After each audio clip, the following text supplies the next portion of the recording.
Hey there, Miller, Strategy Battle Gamers. So we're here with a tournament review. It's been a long time since we've done one. The tournament we went to was, I think it was just called Miller Strategy Battle Game Tournament. It was a 2-day event that was held in Durham, North Carolina, 800 points, 5 rounds, and we went using our one list we've been kind of practicing for a while with, and I had a lot of fun. What about you guys? Oh yeah, I had a lot of fun. It was. It's been a while since we did a 5-round tournament. So, Yep. And we have not. I personally haven't gained with the Durham guys at all. So it's good meeting them, and of course, always hanging out with people with common interest. Yep. So, the name of the event was actually called There and Back Again. Oh, okay. So they did one of these back in, I want to say like October or November, and they originally called it There and Back Again. So they like doing these 2-day events, it seems.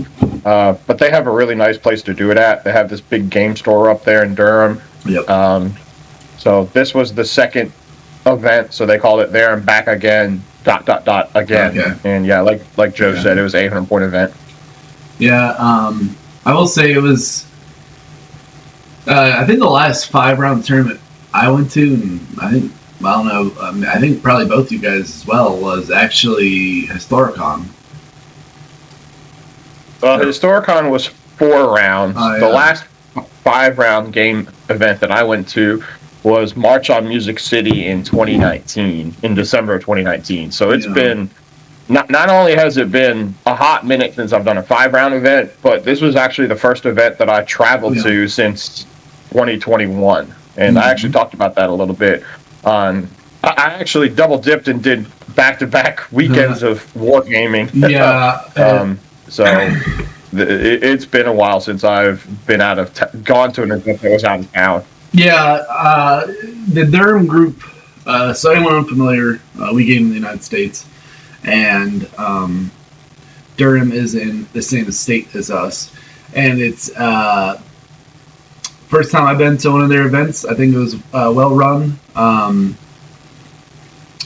They used the match play guide for scoring on stuff, and they did the random scenario,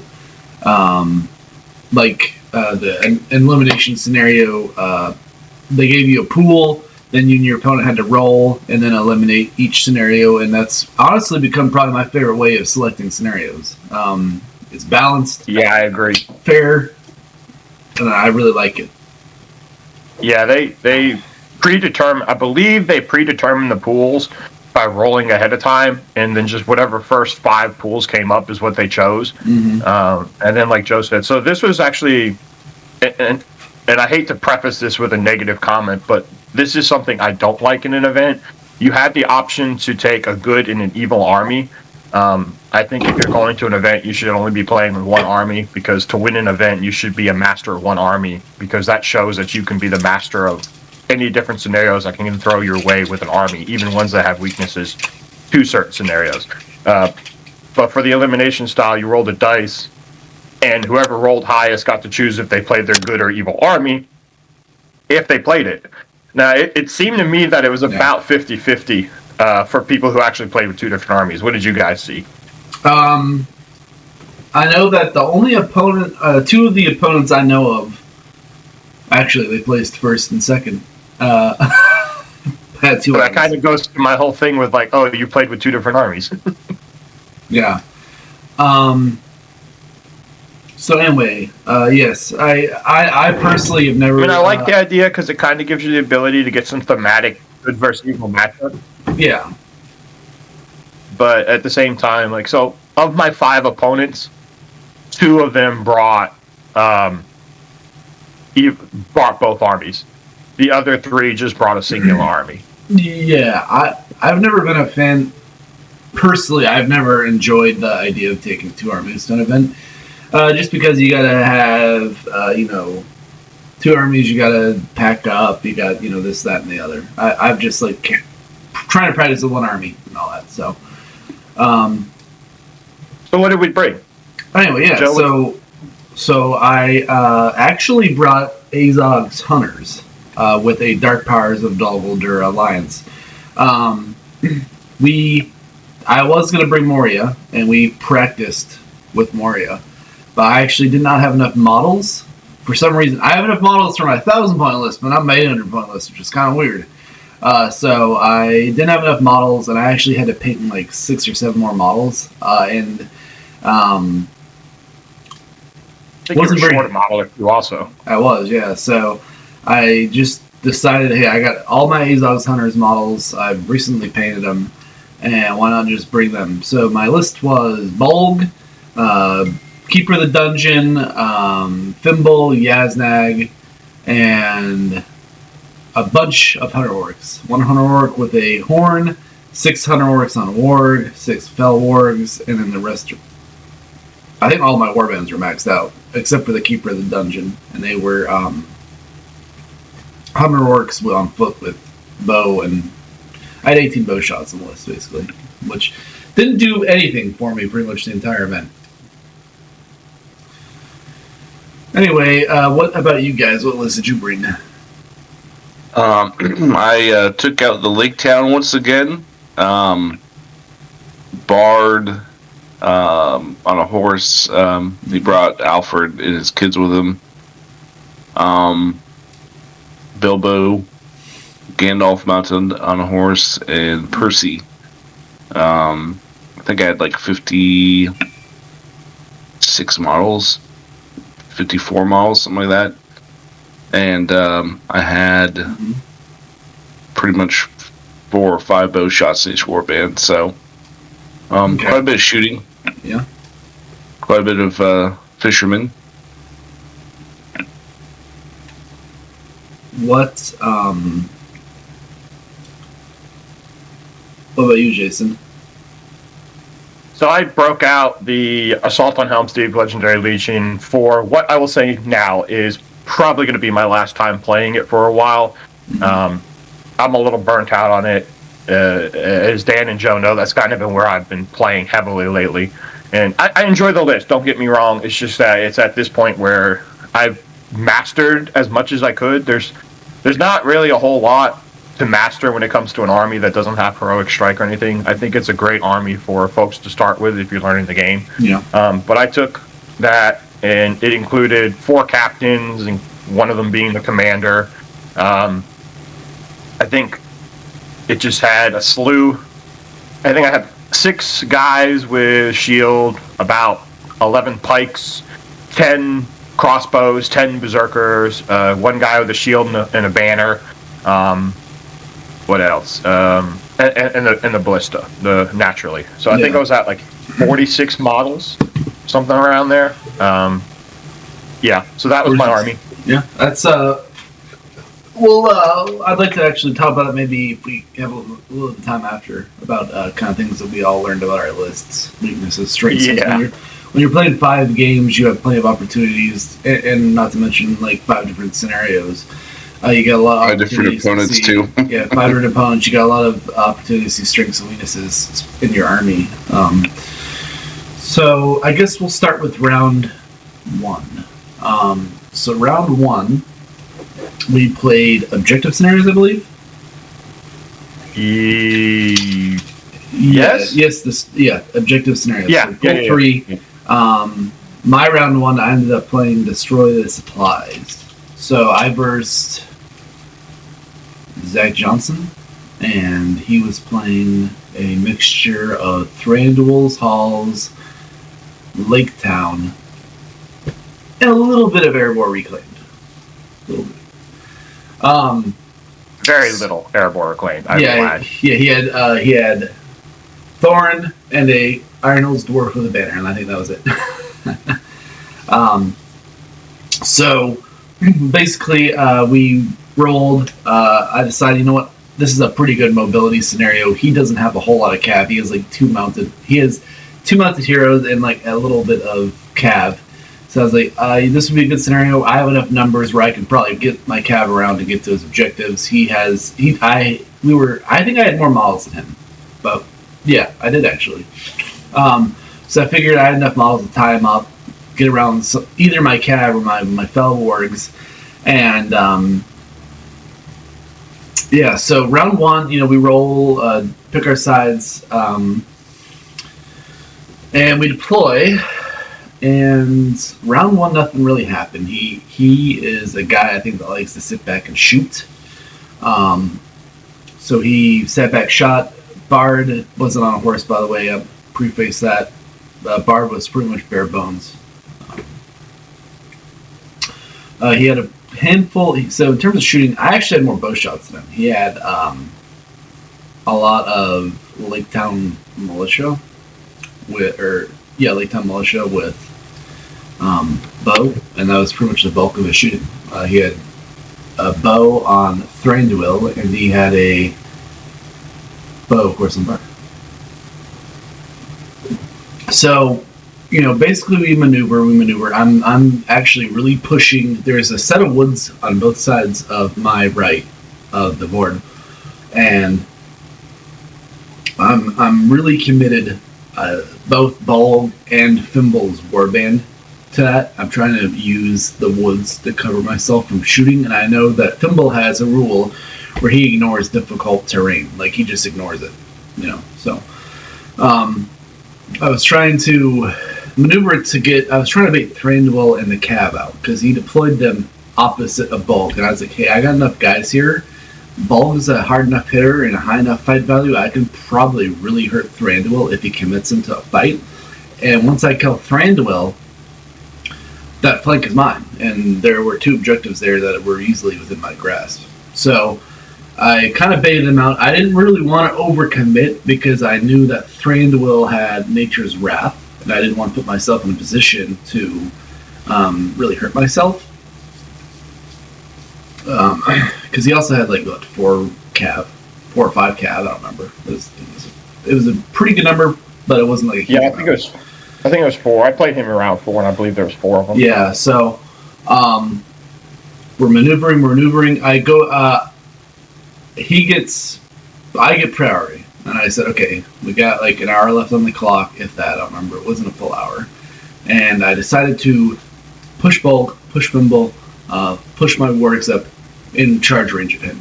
I avoided that the entire thing. So he moved Thranduil up, he moved his cav up, and he dropped a Nature's Wrath within range of Bulg. So I resisted with Bulg. I used, I think I used 2 of my will, maybe all 3. I do not remember. I wanted to keep Bulg on his warg, and I resisted it. We had a little bit of a rule squabble.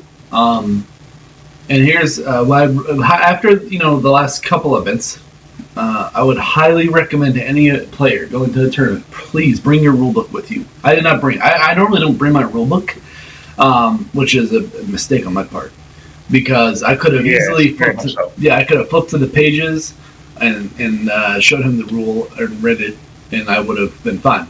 Basically, he said that Bulg was not dismounted, but the 2 riders were. And I said, no, I'm pretty sure if he resists it, then the spell is resisted and it doesn't go off. And eventually, I didn't have my rule because I was confident with my answer. I should have called a judge or whatever, but I decided not to. So I did lose 2 dismounts. 2 of my warg riders were dismounted.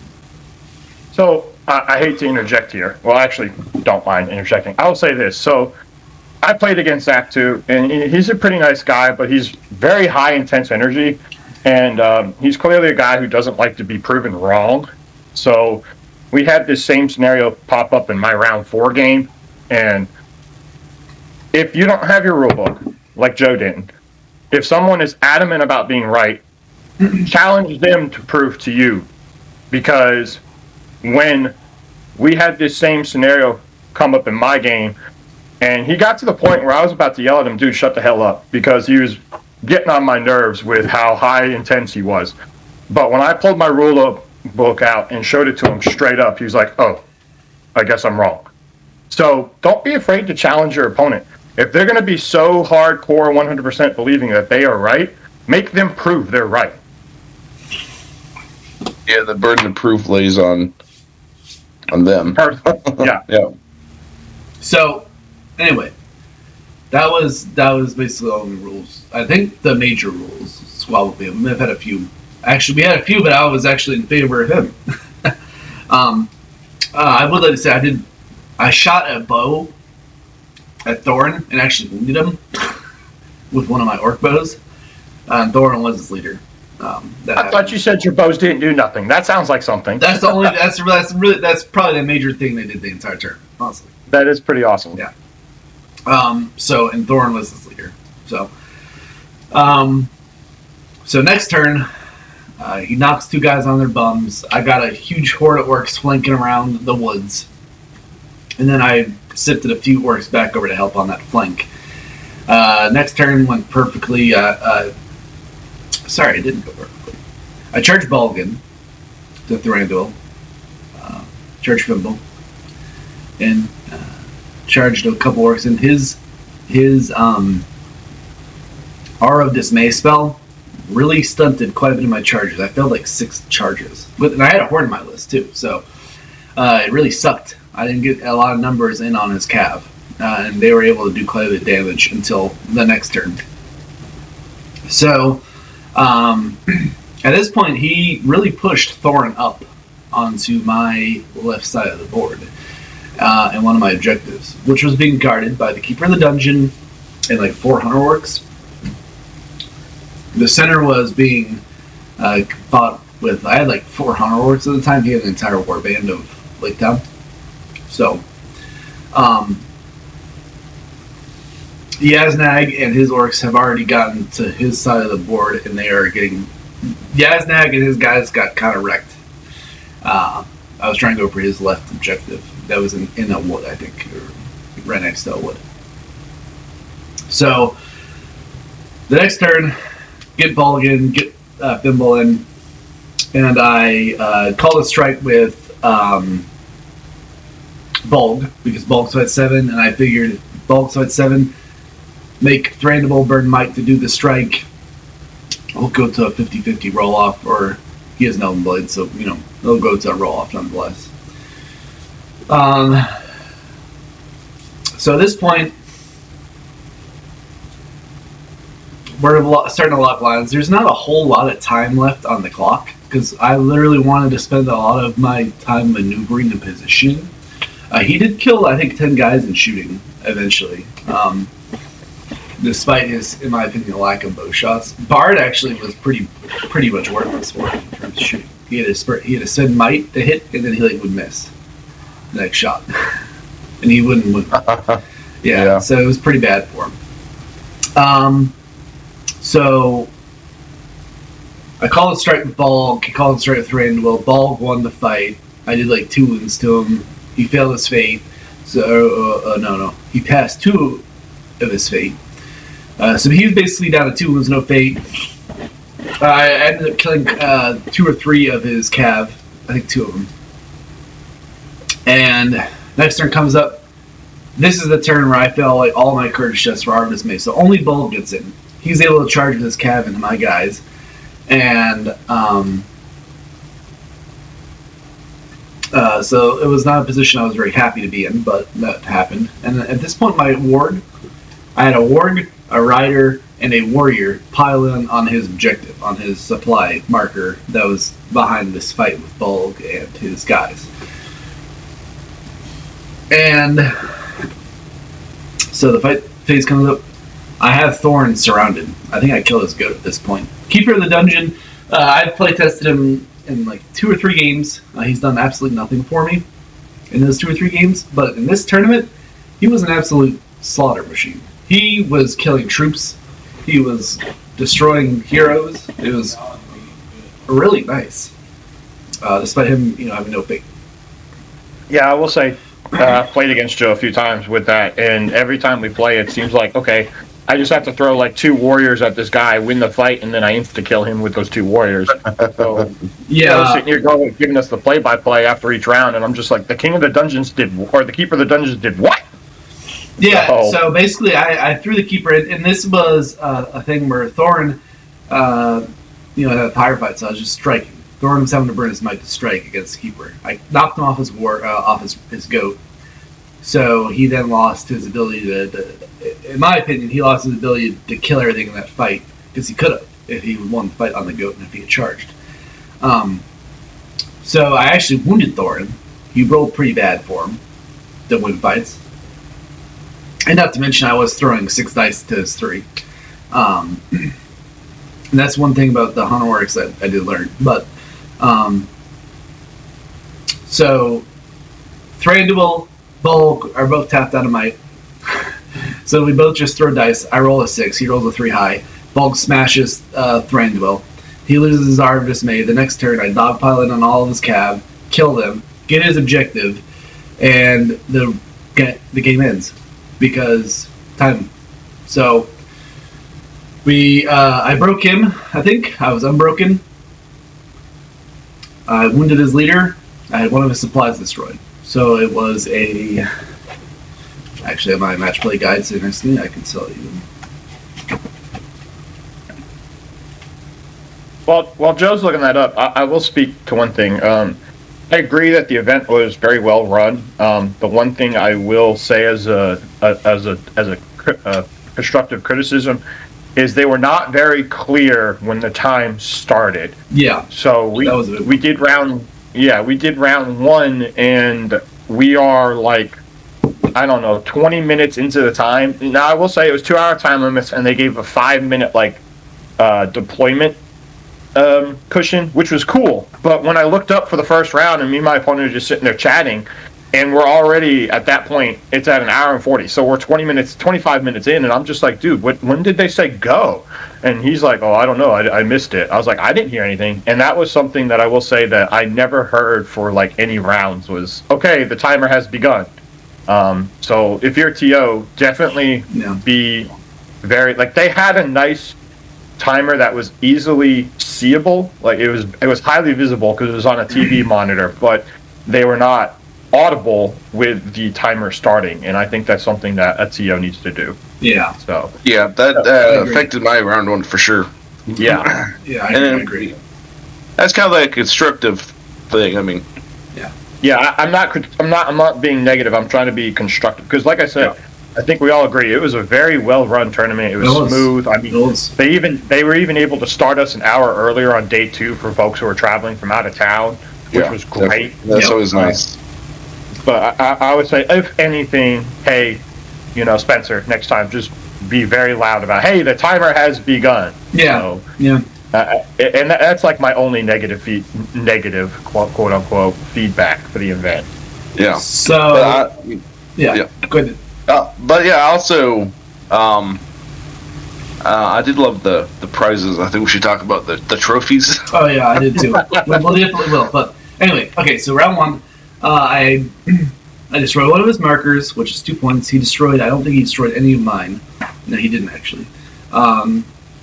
I did cause a wound to his leader, so that put me to 3. He had a banner, and I actually don't know if I did break him, but he might have broke me because it was actually a minor win round 1. So we both might have been broken. I think so. But basically, that is a minor win to me. I destroyed one of his supplies. I wounded his leader, broke him, and so that's my round 1, guys. Minor win. So you didn't double him and score? No, I didn't. Okay. Yeah, because since they were playing by the match play score guide, the match play score guide is literally you just have to double your opponent. So if you get a 1-0 victory, it's a major victory. Yeah. So I was very happy to win my round 1 because I know he was a pretty tough guy. He did really well at Ringo South, I believe, with Rangers of Affiliate. Got up to top table. And he was playing for first place. And I'm one of the guys. I'm a very competitive person. I want to be able to verse the better players and see how good I can do against them. And I was quite happy with that. So that was my round 1. Yeah. So I'll keep this a lot shorter than Joe. Pretty simple. I had an hour and 30 minutes to play because we did the same thing. Me and him were chatting, and I looked at the time, and I was, It's going. It's going. I have no cavalry. We were playing Destroy the Supplies like Joe. I thought that, I actually think I rolled higher, and so I thought that my numbers would help kind of overwhelm. I would hopefully hold up his army in one place, then flank around on two sides. So I deployed. He deployed. He was playing Gondor. He had Ingold, Elisar, and Huron. Yeah. Elisar and Huron were not mounted. He did have some knights. Oh, they were mounted. They were not mounted. Oh wow. Okay. And he had some knights that were on my left flank, on his right flank. And so I was like, oh, okay. Well, I deployed Gandalf on that flank to Sorcerer's Blast him into oblivion. So I didn't want them to get around and sneak on to an objective like cavalry normally do. Yep. I deployed Percy's warband and part of Gandalf's warband on that left flank as well, and then I threw the rest into the center with Bard and Bilbo. And pretty much his line moved up. I shot. I don't think I did. I don't think I got much. My shooting actually, I don't think did anything in this event either. And it did. It did my last round, but we'll go into that later. So we pretty much locked lines with like 45 minutes left. And I was able to command a guy, one of his cavalry guys out. Yeah. Fling Gandalf in, and then move the rest of my army up behind him. And then kill that guy.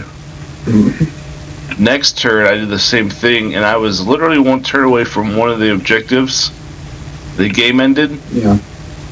Nothing really of note happened. He did not win my leader. He did not break me. He did not get any of my objectives. And vice versa. I did not win Elisar. I did not break him. I did not get his objective, so it was a 0-0 draw. So it's I feel like pretty rough round one. I feel like if I had one more turn, for sure I would have gotten that victory, that objective with Gandalf. Yeah. But so that goes to what I was saying about making it very clear that the time has started. Because if you had that extra 30 minutes, even just the 30 minutes, not including the 5-minute buffer they gave, you would have been able to do something. Yeah. And that's kind of the key, maybe, but and that kind of speaks to the weakness I've seen with Lake Town time and time again, is the fact that they don't have any. Their heroes are normally the only things that can be mounted if you're playing pure Lake Town, and so it's really hard to. It's really hard to get because you can't move Bard out away from the army because he's there for the army, right? He supports the army. Yeah. Unless you're really desperate, but does Bard have March? He does have March. Okay. So you could potentially march with him, and if you have Percy, you could use the whole converting will to might points. That's kind of tough though, because like you don't want to be spending your big heroes' might points for marches. But that's like maybe the only coverage you have in that situation is in order to negate the weakness of their lack of ability is to march. Exactly. 0-0 draw round one. It's kind of just the same stuff I've seen with Lake Town again. Is they're really fun to play. I think they're really competitive. But just me as a player, I can never seem to get that finishing move with them like I can with like maybe Gondor. Yeah, that's like an entirely like different discussion in terms of like I like to play lists that I feel are competitive, but then like they don't necessarily match my strength as a player. Like for instance, my Three Individual Souls Iron Hills list, but it's a list I really want to work. Like I feel like it's really good, but then I never am able to get that big win. I end up either getting a major loss, a minor loss, just because I normally can't get those objectives, or if I do, I'm sacrificing a hero like you were talking about. So yeah, But it's the same thing. I really want to make Lake Town work, but I think, like Jason said, I think I'll probably take a break from them for a while. Yeah. Sometimes an army just doesn't match your play style, even though, and that's the things like. I'm gonna keep this quick because I know we talked about strengths and weaknesses. Lake Town seems to do best when they have the allies of Iron Hills and Thranduil's Halls. Pure, unless it's a small, like 500 or 600 point army where you can really hoard them out. Yeah. When you start to get into that 750, 800 point, that's when you start seeing them needing those allies to cover their weaknesses. Yep, I 100% agree. All right, Jason, want to tell what you're I played against Xavier. He was playing an Iron Hills Army of Thor Alliance, which was cool because we actually have somebody who used to play with us here in the local area that used to play that. So I kind of knew the strengths and weaknesses going in of what to expect. We played Seize the Prize. He had Thor, Dane, and the Iron Hills Ballista. The other thing I will say, so I said I only had like one critique, I guess this is another, is their boards were kind of terrain heavy, so it made it really difficult to maneuver. And this was more from my opponent than me. Playing Iron Hills, they have shield wall, but there was not really a good place for him to deploy a shield wall on that board. It was very terrain heavy. It was very hard to maneuver around. So keeping even just like 4 or 5 guys together, there was only a few spots where you could do that. Anyway, we maneuvered up. He had a couple Goat Riders and Dane. Dane and the Goat Riders moved forward on top of the objective, but none of them dismounted to grab it. I think he did a march. What scenario? What scenario did you play, Jason? Seize the Prize. Seize the Prize, okay. Yeah. And unfortunately, with the way the terrain was worked out, we kind of had to come at it at a 45-degree angle from 2 different sides or march straight up on like the center left and cut in because there was like these 2 really large walls that were almost damn near impossible to get around. Yeah. You weren't getting over them easily, but getting around them took about 3 turns. I think it was 3 or 4 turns of maneuvering just to get into a position to start trying to grab the prize. And that's, again, where I think the terrain was a little too heavy. So he gets up there, he gets on the objective, he is able to successfully grab it with an Iron Hills Warrior. By that point, I had moved up on my 45-degree side and then actually had pushed the middle because I used a captain to march. So I was closing in. I wouldn't call it a pincer move because of the way the terrain was set up, but I did have 2 flanks where I was moving in and able to push both sides, where he was kind of just having reinforcements come up every time I killed a guy. So if we were getting into combat, I was fighting on a 2-point front on like an L, where he was just trying to get in there and push the center.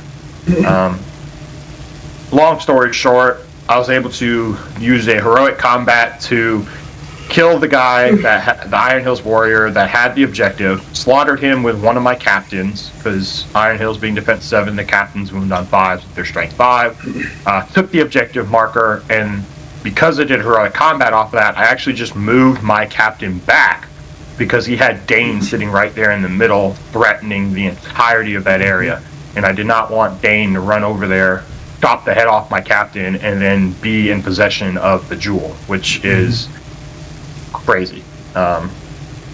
So one thing to remember, if you kill a guy that is holding the objective, the person that does the kill instantly takes possession of the artifact. So that's why I did it with my captains. Yep. Nice. Yeah, that's what I remember the TNC Spurs. I like to pick up the objective of one of my captains because they're harder to kill. Really, one of my heroes. Correct. Yeah. Correct.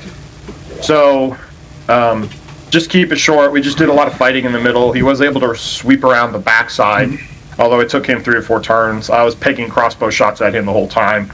I might have gotten a kill, but even his Warriors Arrow Board defense 7 with shields, so I mean I'm needing 6s. Basically I had 6 or 7 of my crossbows just being my back line, while the majority to protect my flank, while the majority of my forces were in the middle pushing. Dane did wound my commander. He almost 1 turn killed him. He did 3 wounds, and I was able to fade out of 1, so after that I just took the commander and hit him the rest of the game. To keep him away from Dane. And then I actually won a lot of priorities, and a lot of roll-offs when it came to calling heroic moves. So I was able to feed Dane 1 or 2 guys a turn. And since I was charging in there, he's not getting his charge bonuses, so he didn't do heroic combats with Dane because he didn't want to spend that might. And since I was winning the roll-offs, he was burning a lot of his might anyway to even call movements with Dane. Yeah, and he only had 2 heroes, right? Yeah, Dane and 4. Yeah, so just 6 might his list. Correct. Well, 7 including the ballista. Neither one of our ballistas really did anything. I think I pegged a guy, and I think he killed like 4 or 5 with his. Okay. So. Yeah, that seems like to be the big thing with the big siege engines. They either perform real well or they get a couple kills. I will say his siege engine did pretty good in my opinion because, like I said, coming up from that center left position, it was only about 3 or 4 troops wide. Yeah. So it's not like I could funnel in a lot of troops every turn, and he was in that breach until I was able to beat him back after like the 3rd turn of combat. Yeah. So he was able to peg all of my reinforcements with the ballista and was taken out. Ooh, 2 or 3 of them a turn. That's pretty brutal, actually. Yeah. So ran out of time, watching the clock, saw that we were going to be down to 1 turn, went ahead and really pushed the middle, was able to heroic combat off of 1 Iron Hills warrior with 2 captains? 2 captains and like a berserker. One of the captains being the one that had the objective, the jewel. Flew him, ran him over to his side of the board, and the game ended, basically. Yeah. So I had the objective. I had it on his side of the board, which was 5. He had wounded my leader, which got him 1. And then I believe we were both broken. Okay. Or maybe I was broken and he wasn't. I can't remember. It was a victory, but I don't think I had a major victory. That makes sense.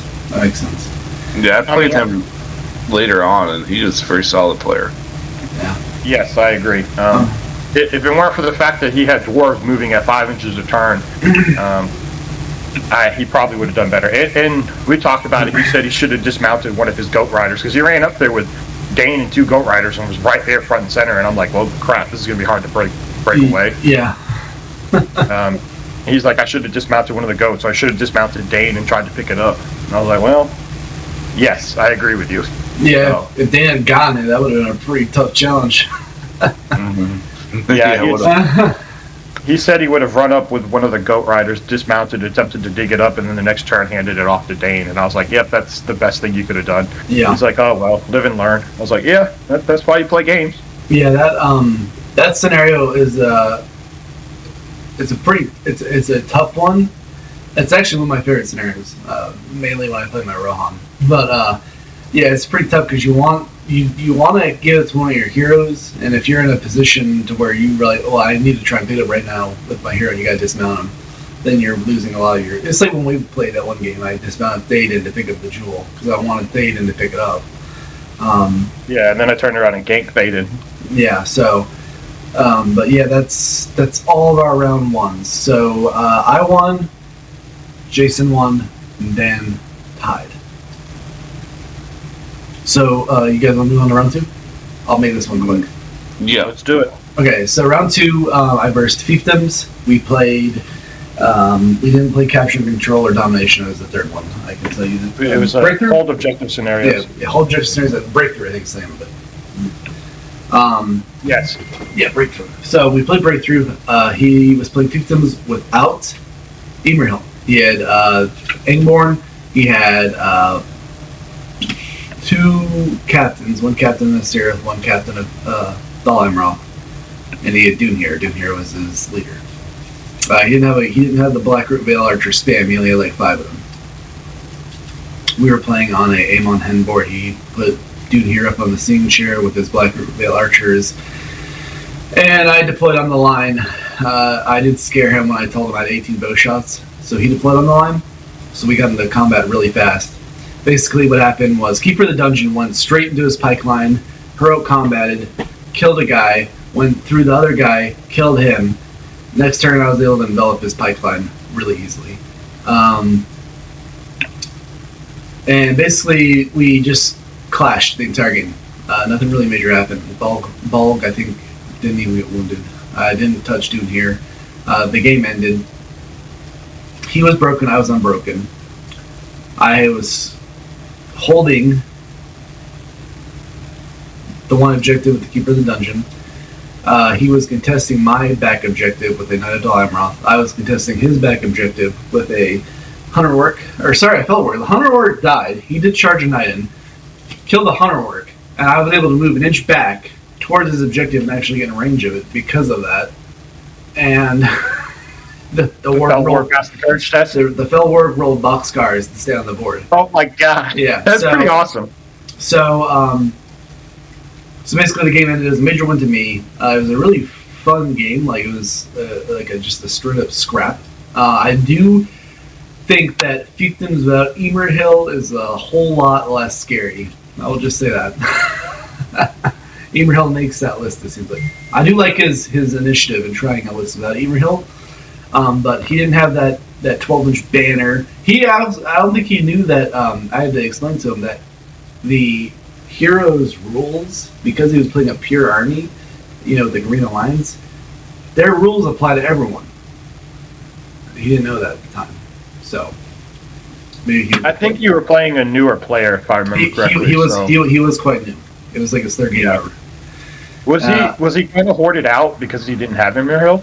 He was very hoarded out. He had a pretty big army. He was either he either had me equal or like a few. No, he had 40. He had one less small than me, which is quite good. Yeah. So that's my round one. It was a major win.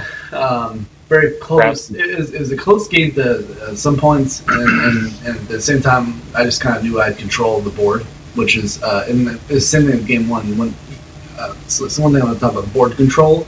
When you have board control going on your side, you kind of just know at that point you're gonna be able to get that last few turns win. So,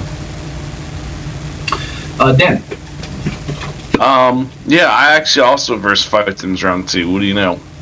Except I did verse Emerhill, and except I did verse Black Veil Archer spam. So we decided to play capture control. Yeah. Actually, we might have played. I think we decided to play capture control. It became between that and domination. Maybe in hindsight, I should have actually picked domination. Anyway, so I deployed Gandalf on the left, Percy on the left. There's a huge piece of terrain in the center, and then there was kind of like this alleyway, and then the alleyway was a piece of some like a, I don't know, it looked like a ruined cathedral or almost, but it was a really long building. And then there was, so legit was an alleyway, that's important.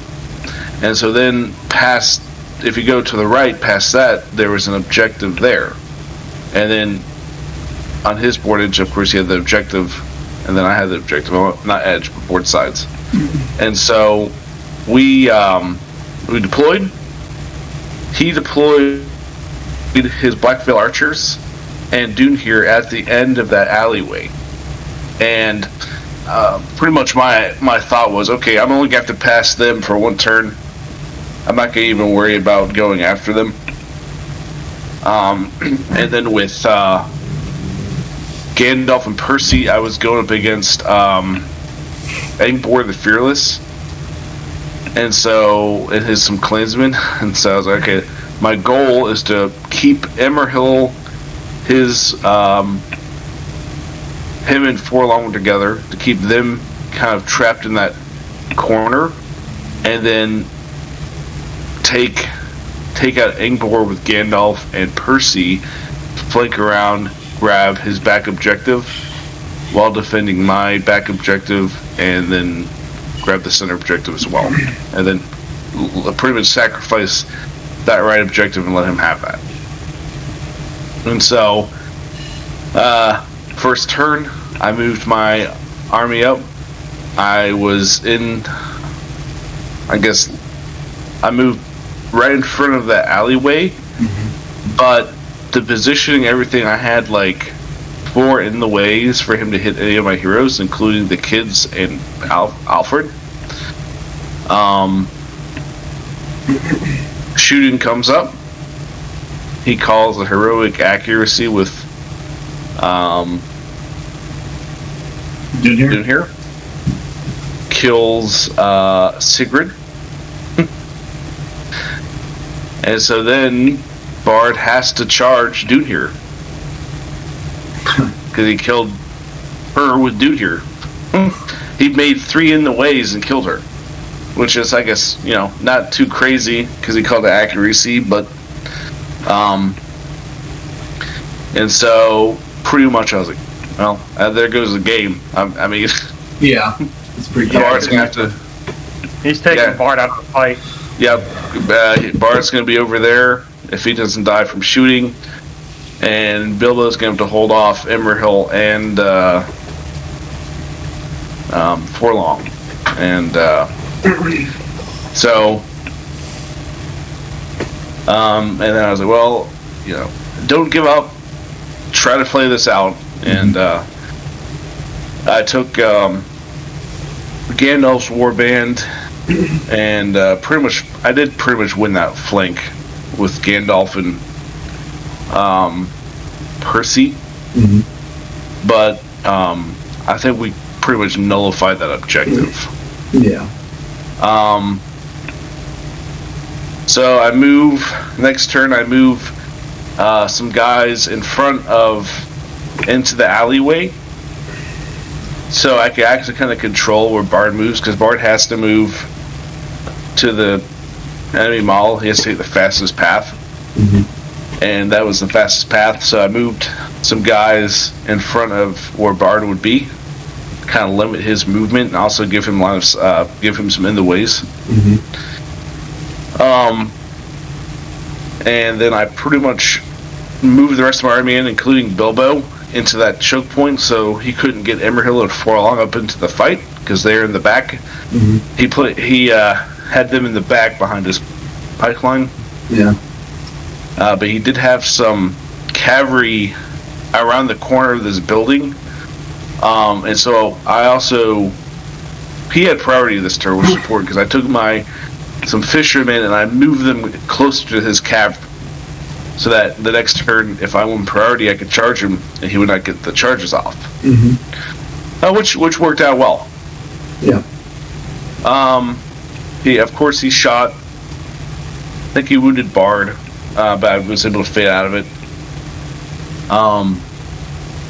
Turn 3, Gandalf's winning his flank with Percy. I lost quite a few guys in shooting because I had put them in front of Bard for in the ways.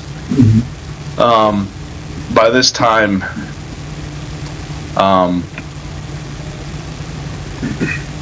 Forlong had actually been able to get into a fight. Now this is important because I went back and I read Bard's rules, and he can have more than one target. Mm-hmm. For his inflamed rage. And so I took Tilda, the surviving daughter, I charged her into Forlong because I'd rather have Bard on that flank. Yeah. And sure enough, when it came to the fight, Forlong killed her. Surprise, surprise. Yep. So then I said, okay, I pulled Bard out of that alleyway of death and moved him towards Forlong. At least at that point, I had my banner back in range. Mm-hmm. And pretty much that's how the game went. I mean, it was pretty much me trying to recover from that first turn. And it ended up being, I think, a minor loss. Okay. It was a minor loss, which was... I felt like I was able to kind of recover from that pretty well. He eventually got that objective. He, of course, had that objective with Emerhill. I had my back objective. He had his back objective. And then I think he broke me. Mm-hmm. And we nullified that left objective because eventually my guys, the fishermen started giving out. So, Yep. but it ended up being, I think, a minor loss, which was nice, especially after having that kind of opening round. Yeah, it's sadly inevitable that the fishermen will give in if they don't have any support from heroes. Exactly, and that's the thing. And Bard was also at that point off his horse, so, and he did not have his fight 6, and he also did not have his free hero combat. So Yeah, that's rough. Anyway, that was my round 2. Jason. Yes, so we played Capture and Control. I went against Sam Gallagher. He was one of the ones who brought 2 armies, good and an evil. His good was Helm's Guard, the Legendary Legion, which Joe and I have played a couple times, so I kind of knew what to expect. He had Helm, obviously, on horse, and then I think he had like 6 riders or Royal Guard. I can't remember what. I think they were Royal Guard. They were. Yeah, you played them too, didn't you? I did last round. Yeah, so he had 6 Royal Guard on horse with a captain.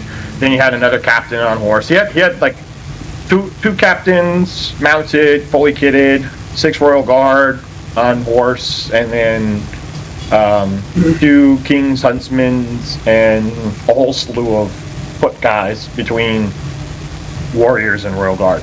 The one thing I really liked that he did is he gave everybody on foot had spears. So the legendary, there we go, bonus is similar to the defenders of Helm's Deep, where the people with throwing spears can spear support. Yep. Which is great because not only can he throw spears at everybody if you're within that 6-inch mark of getting ready to go into combat, but also, they're 8-inch, but you know, when you start maneuvering to get into combat, you're usually within like 3 to 6 inches of each other for the next turn. Yep. But he could throw throwing spears at everybody, and then he could also spear support, which is great because those Royal Guard getting to fight 5, you can have the fight 5 spear support right behind them. So we went ahead and I think we deployed pretty evenly. Like, we weren't on the line, but our guys that had to deploy within the front 12 were like a turn away from combat at least. So we were going to do some maneuver shuffling, and then a couple of my war bands got deployed back, and a couple of his war bands got deployed back. So we get maneuvering around, and we were playing on a Mines of Moria board with a lot of that 3D printed pillar terrain, which is pretty cool. Again, a board which I thought had maybe just a little bit too much terrain going on, especially in the center where we were trying to fight, because there was only really there was a nice area where you could go about 10 wide, and then they had this down terrain piece next to a pillar where you can only squeeze like 2 guys in. So coming from that side was going to be hard for anybody, him or me. So we maneuvered. My biggest thing that happened for me that game was I was able to peg Helm with the the ballista, the Isengard ballista. Hit him dead on, threw him back like 4 inches. I don't remember if I wounded him or not. I might have. Either way, he didn't die, so I think he faded out of it, which I thought was great. I was like, okay, that takes Helm out of the way for at least a turn. Yeah. Backed him away from that 6-inch fight value bonus, so I was able to push the middle pretty well in that one turn. And it took Helm 2 turns to get back into the fight, because the next turn he stood up and moved 3 inches, so he was able to give his fight value bonus, but he's not in the fight, which is really good if you're fighting someone like Helm who gets free heroic combats every turn. Yeah. And he's wounding everything on like 3s and 4s because he's strength 5 2-handed burly, which is ridiculous. It is. Yeah, he's Dane, Azog, and Bolg, just fight 5. Yep. So we just did a lot of, maneuvering combats. He ran his mounted Royal Guard and the captain around the backside, started taking out my ballista crew and stuff like that. I will say I was actually really proud of my ballista crew that turn. Not only did they peg Helm, but they also stood up. Like, the 3 guys held up. I think I took out a couple Cav models at that point. So it was the captain of like 3 CAD models Mm-hmm. or 4 CAD models. But they ended up being able to take down a whole bunch of CAD models and just hold them up. Even if I wasn't winning, like, he wasn't killing. So, really impressed. It took 3 turns at least for him to kill all 3 of those guys. And then in that point, I was also sending crossbows over there to help it out and just shore up. I was just trying to protect my back objective, which I had already gotten in deployment, you know. Mm-hmm. Pushing the middle, you know, it was going really good for me. Like, I was killing really well. Most of my guys were holding up. I had several berserkers that were just tanking blows. Like, they were, I think one berserker I failed to win the combat like 3 turns in a row, and 3 turns in a row he got wounded, and 3 turns in a row he ignored it. He oblivious to pained it out. I was like, sheesh. And then finally that 4th turn he turned around and finally killed a guy. I was like, it's about time. But that was like, between that one berserker and my ballista crew, I was really impressed with how well those guys stood up. So he ended up breaking me, I believe, and I think I was like 1 away from breaking him. Unfortunately, then I had to start rolling courage checks. So if the game had ended, we rolled to see if the game would end, and it didn't. So we kept going. And at that point, had it ended, it would have been, I think, a 7-3 victory to me, because I had, so I think I might have broken him. But I had 3 objectives. Yeah, 3 objectives, and I think he must have been broken. And then he had 2 objectives, or no, 1 objective, because the center one was pretty well neutral the entire game. Anyway, we went to roll to see if the game ended. It didn't. I started doing courage checks, failed a bunch of them. He swooped around, took advantage, and I lost 2 out of my 3 objectives. I think I might have actually had the middle one at that point, so it might have been like an 8-3 if it had ended. But the middle one ended up being neutral. He grabbed my back objective and the right objective and held his back objective. So that was 3 objectives to him. Plus, he broke me, and I only had 1 objective, and I think I must have broken him, because I think it was a 7-3 major loss to me. I will say he was probably my most fun matchup of the day, of the weekend. He's a really cool guy, really laid back. You know, fun to play against. You know, he asked me. He has this thing that he does with throwing spears, which I thought was actually really cool. He instead of taking the time to resolve 2 dice rolls, he said, "Do you mind if I do this?" And so what he would do is roll 2 different colored dice, clearly determined. One was like orange, one was like purple, and like the purple one was the one to hit, and the orange one was the one to wound. So you were watching what the purple rolled, because if the purple hit, then you would look at the orange. And you know, most of his throwing, I don't think he got a single throwing spear kill, but I did like that idea because it does speed the game up a little bit. And when you're in a timed event like this, like Joe, I don't think you were a big fan of it when I explained it, but to me, it just seemed to like really get the game going. So there'd be times where he'd roll them, and I'd see a 6 on the orange, but then you go look at the purple, and he'd throw on a 1. So it's like, okay, well, he didn't even wound, so who cares?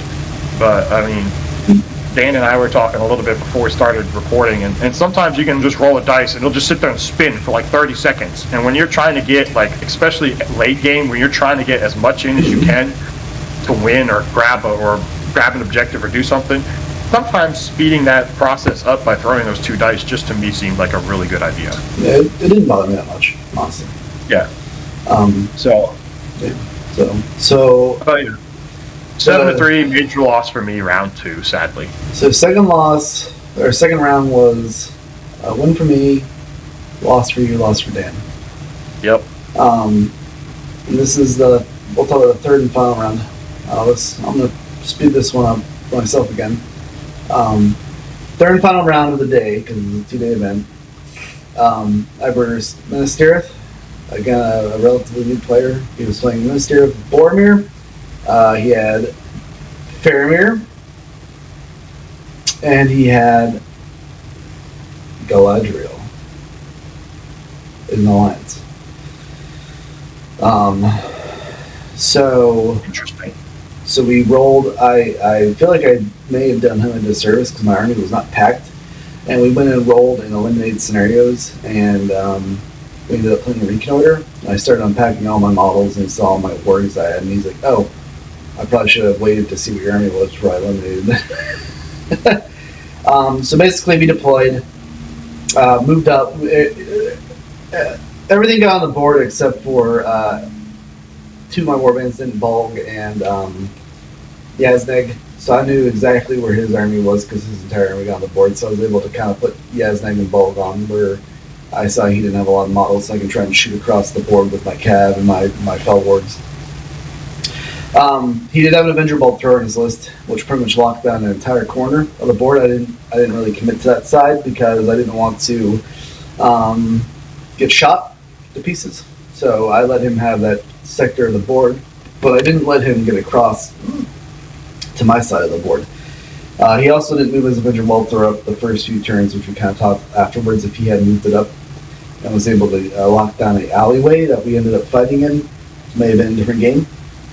Yeah, those siege weapons are great, but especially if you don't move the small ones, being stuck in the back corner potentially with only a 24-inch range can hurt you.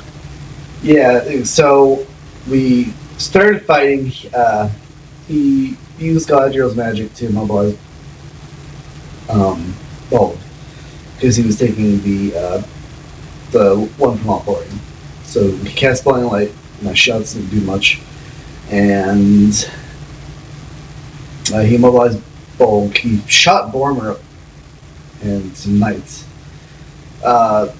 So I didn't resist it because no one was fighting it. The next turn, I pretty much charge and surround Boromir with Bulk, Fimbold, a bunch of Hunter Works. He immobilized Bulk, I resisted. I may have even got it for free. No, I didn't actually. I gave the resist for free on this one. The Nat 6. So, won the fight against Boromir, took him off his horse, did 2 wounds to him, and then Yaznag and his guys were shooting across the board, and they started fighting some warriors in Minas Tirith in a big checkpoint, but it was only like 2 warriors in Minas Tirith just trying to hold them off. So, Yaznag lost his word. He got crapped on, which was a common thing. It's funny, the Keeper of the Dungeon did really well, but Yaznag, who normally does pretty decent for me, didn't do much. he was just a... I don't love it. Yeah, he was just, his lance didn't mean much this tournament because he just kept getting knocked off his warg or losing the fight. The first fight of the game for him, he'd lose his warg, and he'd lose his lance and have to start fighting with his tuned weapon. Which, he's fight 4. Ouch. Yeah, he's fight 4, so he was losing the fights to pretty much everything. So, killed Boromir, was able to shoot Bolg and all of his guys up. Almost got to Galadriel. He was very smart. He was also a very new player, but he was very smart in his movement. And same thing with the player before him. They were both, I could tell, with a few more practice games and maybe some tournaments under their belts, they'll be a pretty big force to reckon with because he was very smart with his movement. And he said this is like his 3rd game ever. So, but I did get 2 Warg Riders and a Fell Warg to his side of the board. I did that thing where I dismount the Riders. The Wargs both stayed, and I was able to run 5 models off. Yeah, instead of 3. So, at that point I knew, even if something happened and Bolt died, I did do a Last Samurai charge against his Avenger Bolt Thrower because I wanted to try and take it out and maybe start sweeping across the board, but he killed the guys. So it was literally the Last Samurai That's charge. what they do. Yeah, so he gave it swift reload, so he got 6 shots. Every time he was able to shoot it, he got like 5 or 6 shots. It was pretty bad for me. It was nuts for him. So basically the game ended. Galadriel was his leader. I didn't touch her. He didn't touch Bulk. I think he may have won Bulk, but I faded out of it.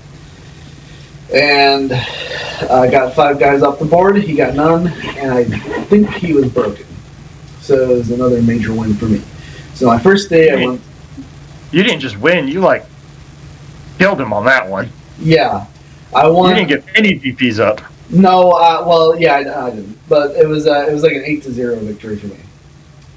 Wow. So day 1, I felt really good because all three of my games I got a pretty good amount of VPs. Even the one I was a minor loss, I still got like 5 VPs, and 3 or 4, something like that. I don't really remember exactly, but it was the first good day. I knew that the second day would be my hardest games, and yeah, so that was my round 3. Dan. Okay, so my third round, I versed Nate. Joe versed him round 2. Yep. And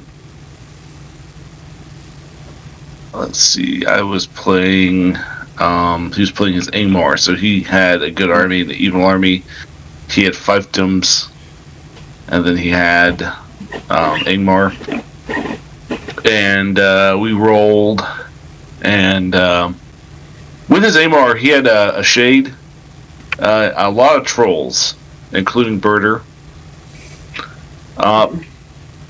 He had a couple specters. And he had he had the Drummer Lake, I think, not mounted. And so I knew that I had a huge model advantage. Neither one of us had mount. He had a couple wargs, including a chieftain, and I knew that pretty much I could potentially match his numbers and then push some numbers off the board. So we decided to play Reconnoiter. I knew that the only threat I really had was his wargs, and so I placed Gandalf kind of where they were, so I could Sorcerer's Blast them and then kill them. And so we moved on. I shot at him. I don't think. Let me see. I don't think I got any kills with my shooting this game, which is. And I did try. I did try, but I also didn't sit back and wait for him to get close to the board edge. I wanted to meet him in the middle and try to contain him on his board side. Because sometimes if you sit back and shoot, like in Reconnoiter, then that could cost you later on because they're that close, much closer to the board edge. So you have to keep that type of stuff in mind when you're playing. But anyway, so Gandalf, he moved up his wargs, and I did shoot at them with a couple archers, and then I also Sorcerer's Blasted the chieftain, and he actually resisted on a nat 6. Oh, so we get the wool back. But the chieftain did take a win from shooting. He had 2 warbands that did not show up, including the Shade, which was awesome, because that means he'd be that much further behind his army. Yeah. And I did try to shoot the Drummer Lake with Bard, but did not succeed in even hitting. That's ballsy. Yeah. Next turn, he moved his wargs behind a building. We were playing on the Shire, and he moved his wargs behind a hobbit hole, and I moved Percy's warband up behind that hobbit hole, and then I moved Gandalf's warband on the other side, so I had the wargs contained. And then I moved Bard and Bilbo's warband. They stuck together a lot that this tournament. I moved them up the right side and continued to shoot with them. And I think I also moved part of Gandalf's warband up with him as well. He moved up. I shot him. I think I did kill the chieftain, and I killed all but one of his wargs too, with Sorcerer's Blast and shooting. And so then I was like, okay, good. This side of the flank is pretty much clear. He had a couple trolls that had come on the end of the movement for this turn. They'd come on, but they were still more focused on the right side of the flank. And so I was like, I have almost a clear path just to move this entire section of guys off. So around 4, he started moving his trolls actually towards Gandalf, and I was like, oh, this is not gonna be good because he actually could potentially clip Gandalf next turn. So I just started sorcerer's blasting his trolls away. I mean, imagine wait a minute. Oh, they're cave trolls, aren't they? Yeah. Imagine okay. I was just saying because. Yeah. Sorcerer's Blast can throw the cave trolls back, right? Because they're strength 5. Yeah. Okay. Well, no, they're strength 6. Are they? Yeah. Well, a blast can. I don't know. I don't remember. A blast can knock a troll down. It can. Okay. Yeah. Okay. Can it knock it backwards though? I can't remember. Yes. Okay. I'm pretty sure. Okay. Yeah. The restriction is if you blast a model into a model at strength 6. Okay. That's then they don't go prone. All right. Okay. Okay. That's pretty smart actually. Then. So imagine Gandalf like in the old western, like riding really fast, just blasting guys on his way out of town. That's pretty much what he was doing because I was like, a good mental picture. Yeah, so I was like, I'm pretty much just gonna run Gandalf off the board, and then anybody else I can, and that's gonna be the thing. I'll have Bard and Bilbo just hold the line here. We had about, at this point we had about 45 minutes left, so I was like, Bard and Bilbo both should be able to hold off what's here. That being said, he started hurling guys left and right because he had like 4 trolls. And of course that's obnoxious. Even with the new update to the hurl rule, if you have 4 trolls, you'll be able to get some good hurls off. Mm-hmm. And so, as always, that's always obnoxious. But at least it wasn't more than battle. Yeah, that's true. So, by the end of the game, Gandalf had made it off. He did not run anybody off. He was not broken. And I think I did wound Birder. Oh, Birder, yeah. That's impressive. I did double the amount of guys because he had 0 guys that ran off. So I got the, I guess the major win. Yeah, 7 VPs right there. Yep. So that was my first day in round 3 of the event. So you had a tie. So you literally had 500. You had a tie, a loss, and a win. Yeah. Okay. Definitely not how I wanted it to go, but I was happy to win my last round at least. Yeah. It's a good start. It could be worse. You could be 0-3, Yeah. How are you? All right, Jason. So round 3 kind of emphasized my whole idea about not liking the idea of bringing 2 armies, because the rules restriction for the event was that if your opponent has only 1 army type, i.e., I was playing evil, and you had both, then you had to play the opposite of them, which was good. Mm-hmm. So I like my round 3 opponent. He was very laid back, and I feel very bad for him because of what the game was. He had. We'll start with what a normal event. So he had an evil army that was the Balrog's Legendary Legion.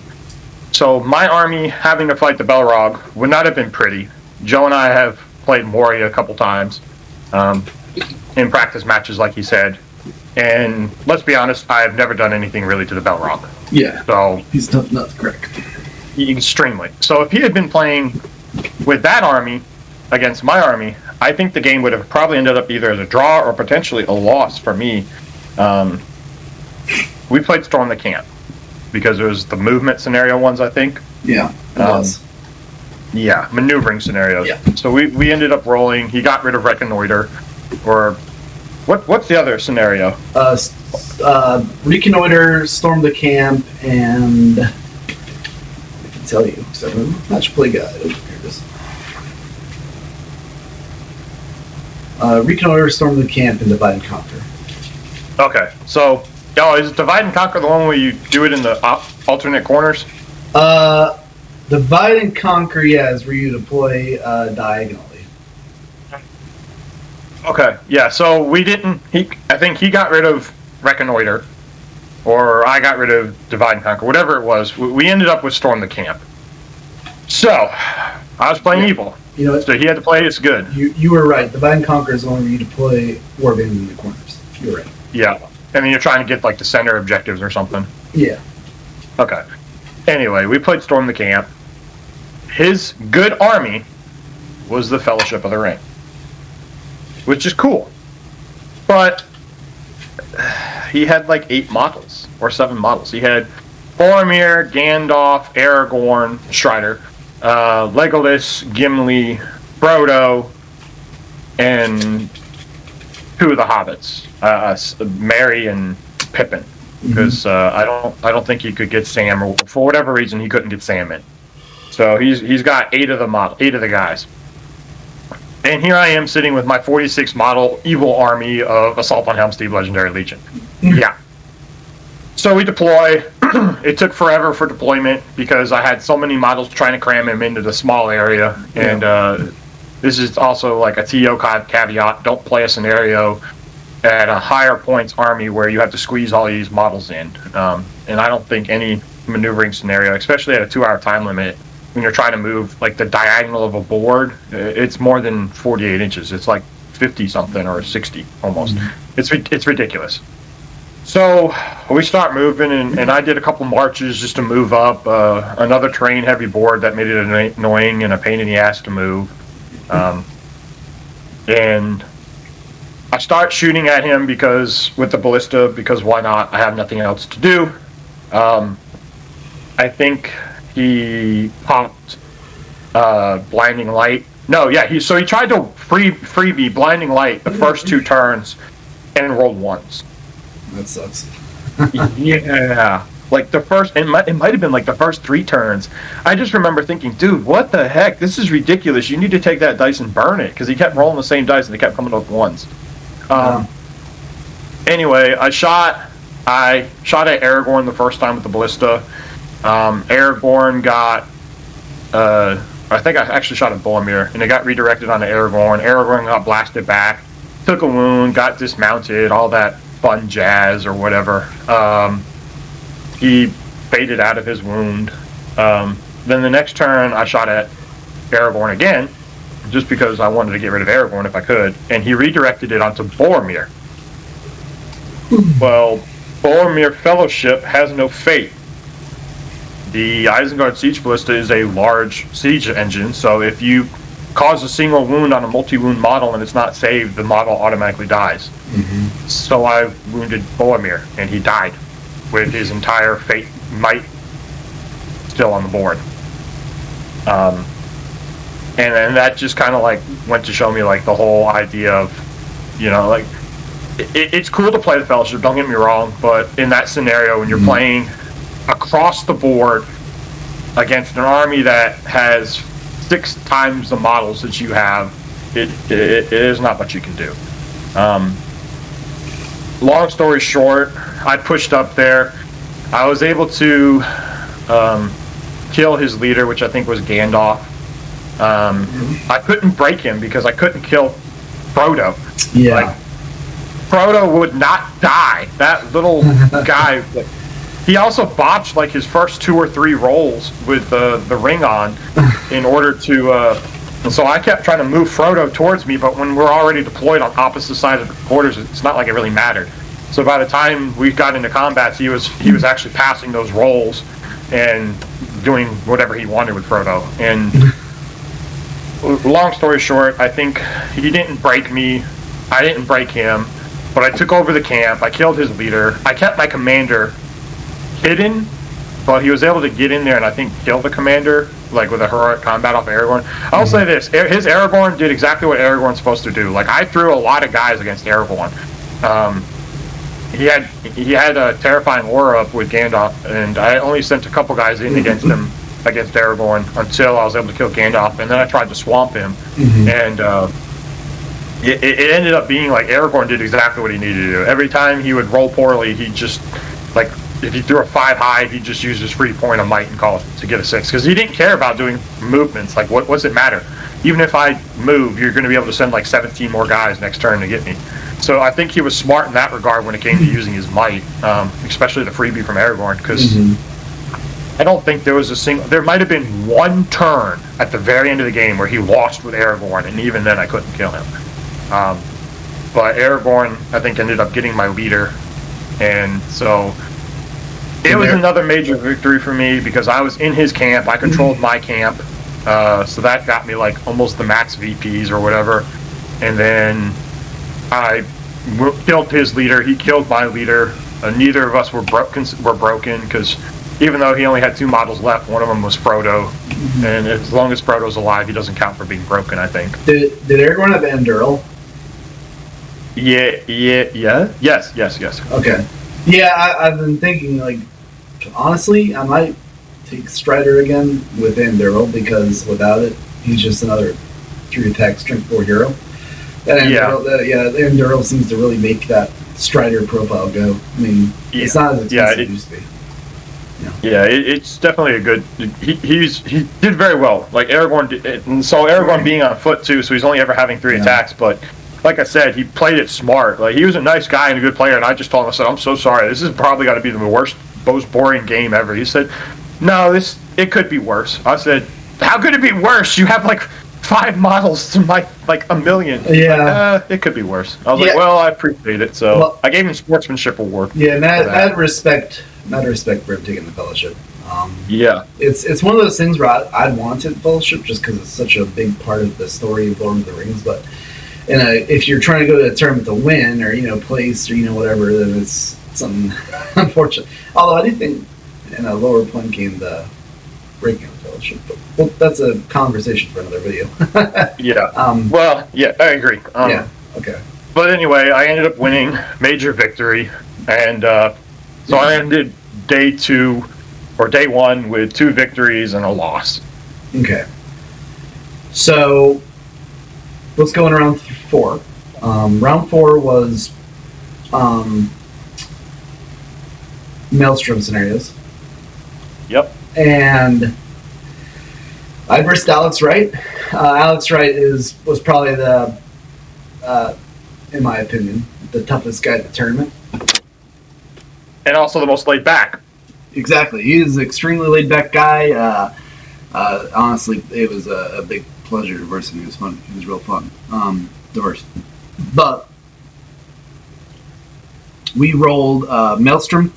I decided to get rid of Heirlooms of Ages Past just because it's a scenario where I did have numbers on him. I had like 15 more models than he did. But I decided to get rid of Heirlooms because if he did pick up the first objective, I didn't want to have to try and hunt down Gandalf and Aragorn because he probably would have handed it off to either of them. So his list was Minas Tirith. He had Gandalf the White and Elisar. Those were his 2 heroes. He had 33 models, and at first I was like, ooh, this is going to be interesting because I have enough models, enough might, enough heroes in my list where I can probably gank them pretty easily. So we rolled. He got rid of Hold Ground, and I got rid of Heirlooms of Ages Past. I am also not a huge Heirlooms of Ages Past fan. I don't like the scenario as a whole. So we played Divide and Conquer. Divide and Conquer, right? That's what it's called. No, Command the Battlefield. Yes. Yep. Command the Battlefield. And this is the one where you want to hold table quarters. Yep. So it's actually probably my new favorite Maelstrom scenario, just because it is very. It sets itself up for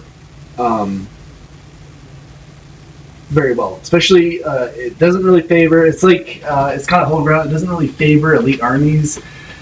But also, if you have a lot of it, I really like the scenario. The way I do too. Yeah. I played it last weekend, and I will say that it is probably, if you have to choose a Maelstrom scenario, I would say command the battlefield first and then hold ground.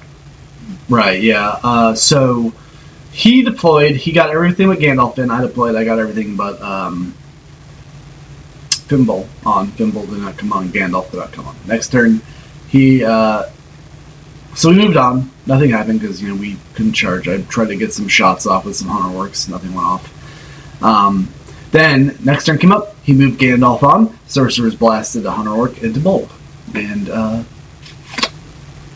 knocked him off his ward. And and that's one thing I will say about versing casters of blasts on Maelstrom scenarios. It's pretty tough if someone wants to blast a hero off its horse or ward. It's almost impossible to stop that from happening. Although, that being said, I didn't realize something about Maelstrom scenarios we'll talk about later. But so he moved Gandalf. I moved Fimble on behind Aragorn and Alistar because Aragorn was deployed next to Bulk. So I deployed Fimble on. I had Yaznag right next to Bulk as well. So I had 3 warbands basically surrounding them in this quarter of the board. And I figure, I can lock them down here for the rest of the game while Yaznag's warband. Oh, the Keeper of the Dungeon was also in this mix. So I was like, okay, I can lock these guys down while Yaznag's warband goes and takes the board, basically. So, next turn happens. Bulk stands up because I'm in a choke point and moves forward his 3 inches, and then Gandalf Sorcerer's Blast the guy into him again. So 2 turns in a row, he was able to get Bulk on his bum. Fimble's warband. That's always fun. Yeah, Fimble's warband went ballistic on his rear. I killed almost all of his rear guard in the first turn of combat. And he had to start funneling reinforcements to them. And he was able to fight me in a choke point, which saved him. But basically nothing major happens. He kept Aragorn and Gandalf within 6 inches of each other the entire game. Just for heroic actions and for banner effects. He was kept his army in a tight bubble, which I respected. But also at his detriment because of the scenario being a scenario where you want to cover the entire board. So I killed his cav fast. Those were the models I really wanted to focus down because those would be his tickets to getting onto the other board quarters. He had 2 or 3 Knights in the Stairs, and I killed them. Next turn, I stand Bulk up and Keeper of the Dungeon. I throw them right in the middle of his shield wall. Resisted his blast, this time with Gandalf. And he has to then send Aragorn back to take care of Fimble, because Fimble's and his warband are just wrecking havoc. I send Yaznag and a bunch of other hunter orcs around to take the other flank, which is also being guarded with a shield wall. So both there's a tower in the middle, and then there's 2 alleyways blocking his quarter of the board, and Yaznag is behind his shield wall, basically. And Keeper of the Dungeon on one side, Yaznag on the other, and they're about to do a big push into his shield wall. So Keeper of the Dungeon and Bulk did exactly what they did the entire tournament. They won. I heroic combated with both of them, won the fights, killed the guys, moved on, won those fights, killed those guys. I then had this huge gaping hole. He had 2 models left out of his 6 or 8 man shield wall. So he then had to send Aragorn. Talk about destruction. Yeah, he then had to send Aragorn back to stop them because I was in charge range of Gandalf. And Yaznag, well, big surprise. Yaznag lost his fight. I heroic struck, rolled a 3 high. He rolled a 6. Killed my ward. Wounded Yaznag. Yaznag was dismounted. Yaznag was the butt of the joke for your event. He was. Keeper of the Dungeon, I was expecting to be just bad, but he went and smashed a lot of stuff. He's really good at killing troops. Fight 4 troops, that is his A game. Even heroes. I mean, if you just use his might to heroic strike, and if you can win the fight, he will do a lot of damage, especially if you can trap them. So Yaznag, Fimble was killed. Aragorn did kill him at 1:30. Big surprise. But his warband was still there, wrecking havoc. He was I was enveloping his guys and killing them. Next turn comes up. I win the combat, or I won the roll off or the priority, and then we both called heroics. And I wanted to charge Gandalf, so I charged Gandalf Bog, keeper of the dungeon. Also pushed up to finish off like a guard. I was going to try and do a flash kill. I was like, if he charges Elisar into Bolg, then I'm going to just strike up, and if I win the fight, I'm going to kill Aragorn. It was kind of my only bet of trying to. I took Aragorn off his horse with Bolg. I'll put it at that. But won the fight, took Aragorn off his horse, wounded him, he faded out of it. Gandalf was fighting a hunter work, and he killed him pretty easily. Next turn came up. Aragorn and Gandalf were able to tag team Bolg, kill him. Then they were able to kill the keeper of the dungeon. So my army now had no heroes because the shield wall also finished up Yasnik. But we were both broken. Basically, the game ends. I'm controlling 2 quarters. He has no one in him. He is contesting one of my quarters with Gandalf and like 2 warriors in the Tirith, and I'm still contesting the one with Fimbul's warband. So it was a 5-5 tie for my round 4. Nice. Yeah, it was a really good game. I feel like Aragorn and Gandalf played right, because I always, myself, I'm not a huge fan of taking... Did you break him? I did break him. He killed my leader, though. I did not touch Aragorn. Yeah, that's why. You were broken too, I'm assuming? Yes. Okay, so that's how you got it. Because even though you controlled more board edges, the killing of the leader and the breaking, that kind of screwed you. Yeah, so... The killing of the leader really did it, yeah. Fighting Aragorn and Gandalf is really tough, because Gandalf has really good magic spells, and he casts them on relatively low numbers. And then Aragorn Elisar is just Aragorn Elisar. He hits really hard, he has a recurring might, he's pretty hard to kill. 6-inch banner, that really helped him. So I felt good, though, because knowing that my last round was a tie, I might be able to submarine up the next round. Not versus the toughest guy there, but maybe try. But that was my round 4, a 5-5 tie against Alex Wright. It was a really fun game. And I did notice in this game in particular, this in the last round, the weaknesses of my army. At the end of the day, the Hunter Orcs are all 2 attack, strength 4, they hit really hard, but their big weaknesses are defense 4 and fight 3. And this round, it definitely hurt the fight 3. But not as bad as it is the next round, which I'll talk about when we get to it. But anyway, Dan, how about you? So I played Xavier, round 4. Recap, he versus Jason round 2 or 1. Round 1. Yep. Round 1. And he was playing Iron Hills with Thrain and Dane. We rolled... Thor. He was playing Thor. Thor, okay. Yeah, Thor, Iron Hills. So, I was okay. I got numbers, so we got to try to eliminate. Was it heirlooms? Was that one of the options? Yeah. I eliminated heirlooms, and then he went ahead and picked hold ground. Hindsight, I think he eliminated heirlooms because I was fine with that. I was going to eliminate it if he did not, because I don't want to try to fight Dane when he has the jewel or whatever it's supposed to be. And I think I picked hold ground. Hindsight, I should have picked the one that Joe played, because that sounded like that actually would have been a lot better for me. But so he deployed his ballista on a goblin town. The terrain. He deployed on the top. The walkways, yeah, they had the stackable walkways. Yep. And then I deployed Gandalf's warband, because I was like, I'm going to try to sorcerer's blast his ballistic guys.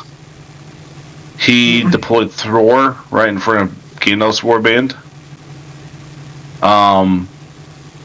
I rolled for Bilbo's warband. He ended up coming from the west, which is pretty close to Gandalf.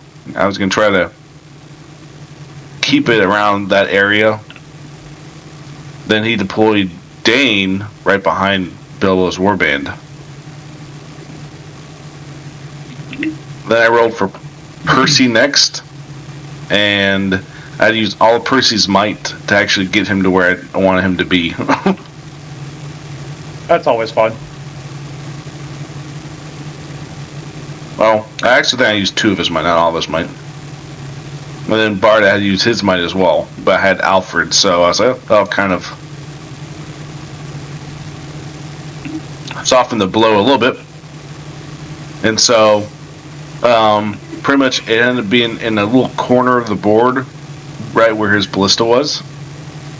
And pretty much I put the ring on with Bilbo, try to survive with him as long as I could.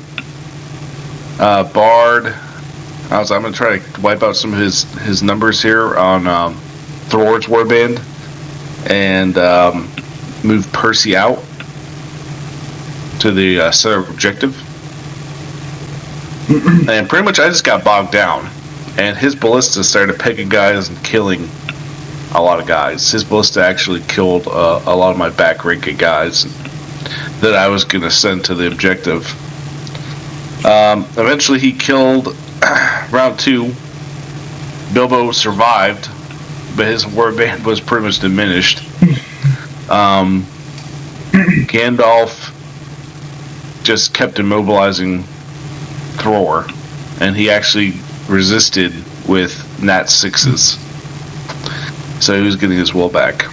Gotta love that. And pretty much our lines locked. He'd win the fight, kill a guy. I'd win the fight, not kill a guy. Bard actually was killing guys, but he started targeting the girls with his ballista. What are you gonna do? And then do against such reckless hate. Yeah, no. Eventually, I just held off his warband, Thor's warband, not being able to wound him. Dane came marching to that flank. At this point, I was like, I gotta start moving to the objective. I don't have any cav. He has a bunch of goat riders. So I broke off with as much as I could and just started running for the objective, including Bard, because I was like, if I can heroic march Bard with these guys, then I'll be able to get to the objective. So I heroic marched, got to the pillar that we were playing, the Moria board they had, and so they had some pillars, and then in the center of those pillars was the objective. Thor came, Dane came with his goat riders, and he was able to catch one of the girls with one of his goat riders and knocked her down too on this charge. And then subsequently killed her. So that ruined my plans, because then Bard had to go and try to start killing guys, including the goat rider, killed his daughter, and then Percy had to lead the charge with guys. And I really didn't want him to get the leader kill or wound either, so I just sent a couple guys with Bard to try to help him. And by the end of the game, he had more guys in the center. He had not wounded Bard, and I was broken. He was not broken, so I ended up losing a major loss this game.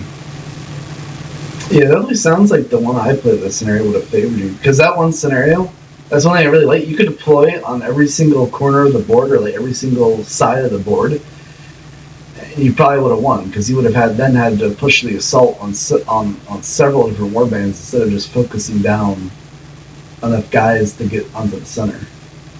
Yeah. That's one thing I really liked about that scenario, is it's one where you can actually early game set yourself up for a lot of success instead of trying to push through a shield wall onto a it's like if I played the Shire normally hates hold ground, but this scenario would have been good for the Shire, and of course a good opponent would have probably gotten rid of that one. But, Yeah. I agree. I think of the three scenarios, it's definitely the best. I think heirlooms is the absolute worst. I hate heirlooms with a passion. Me but too now. So I ended up losing that round. It was a game that I honestly should have won, but just wasn't able to. you wasn't able. Got caught. Yeah. Well, I mean, it showed Lake Town's weakness. 2 games now. Bard's great when the kids are alive and well, but having your big hitter have to move somewhere. Yeah. It's honestly waste all the might he has, and I think this tournament kind of showed you, because I think Lake Town is an army you really wanted to work. I think those 2 games in particular showed you, hey, these are the big weaknesses, and I think it was probably a good eye opener. Well, and Bilbo getting just absolutely decimated in the second turn was like bad. Percy, he's there for a might vessel, and then Gandalf was great, but when his magic does not go off, then it's like, why? It's just a one attack dude running around. Yeah. Yeah, you need Lake Town has some good synergy when it comes to like the big piece being Bard, and then the smaller pieces being the girls helping him out. And then you do a pretty good job of throwing Bilbo in there to help get that fight value advantage with his debuff from the ring. But if you're not rolling good, which is one thing it sounded like, if you're having to spend 2 points of Percy's might just to get the deployment where you want it to be, that shows that you're not rolling good from the get-go. And then, yeah, it sounds like it was a perfect storm of bad rolls and just bad luck. Yeah, and also his army was a good counter. His high defense strength guys. Yeah, I mean, it's just wounding your guys easily. When the weaknesses of your list are like being exploited like that, that's for sure. That's how my round 5 went for me. Those were the weaknesses of my list were on the full this way.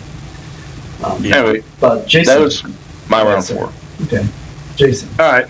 So we talked already about how heirlooms is the absolute worst scenario you could play, and unfortunately, heirlooms is the one I chose. And I think this was probably the game where it finally exposed to me exactly like how bad that scenario is. So again, I'm going to bring this up. The boards were just way too terrain heavy, and some of them were just overly dynamic, and this showed it. So I played Zach Johnson, which Joe played in round 1. Again, just his high energy, high go.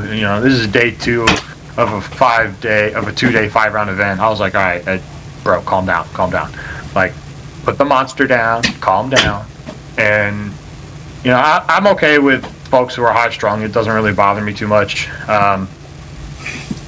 But like I said earlier, the whole, like, if you think you know something right, don't like be an ass about it. Like, if someone's telling you you're wrong, okay, well, let's go look it up, instead of just being like hardcore. And that's kind of how it was the entire game, was like, no, this is wrong. And then I was like, dude, calm down, it's just a game.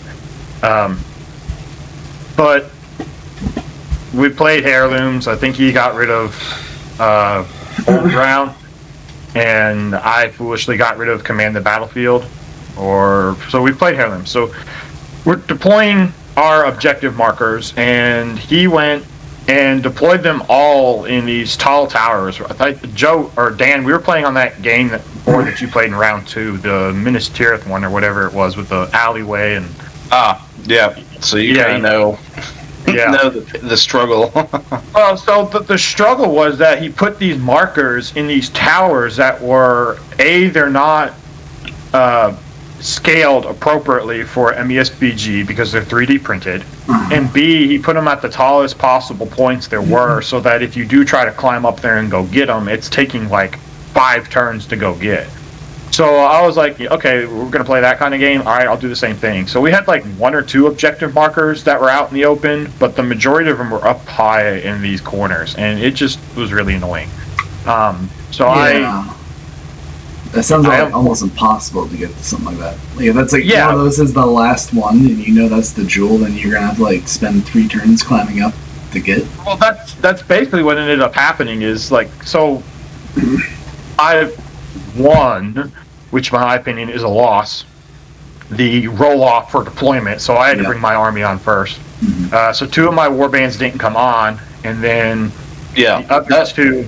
That's one thing. I hate to interrupt you. I absolutely hate not alternating warbands. Not alternating warbands. Like, I think that was just absolutely terrible. Because the same thing happened to me. I had to deploy first, which is just terrible. I don't understand why Games Workshop has not come out and FAQ'd it yet, where you alternate warbands. Like, you can do everything the same. Yeah, you can do everything the same. Like, by all means, keep it the same. Keep it so that you can move on and still shoot. Keep it so you can move on and still cast magic. But alternate the warbands. Otherwise, whoever comes in first is going to just have a major, they're going to spend might most likely, and they're going to be at a disadvantage from the get-go. So, I don't know. I'm not a big fan of it when it comes to straight up, and they played rules as written, which is straight up. So, I'm not complaining about the scenario. It's like, come on, Games Workshop. You're supposed to be listening to what the community says, and the community, for the most part, has been doing alternating since I got back into the game in 2017. So it's been 5 years. Yeah, almost every event we've done that scenario. We do alternating warbands just because it's fair. And if we're actually trying to have a tournament that's fair, right, then you want to have equal chances for both players. Yeah. So that's also a reason why I don't think Maelstrom should be chosen, because of that fact, unless it gets FAQ'd or whatever. But anyway, back to my game. So I got 2 warbands in. They came in pretty close to each other, down in a corner of the board. I was going for one objective that was right there out in the open, and then the other 2 didn't come in. So he came in with Bard right behind my 1 warband, moving in a minimum of 6 inches from the corner. Like, there was no space to get that warband in.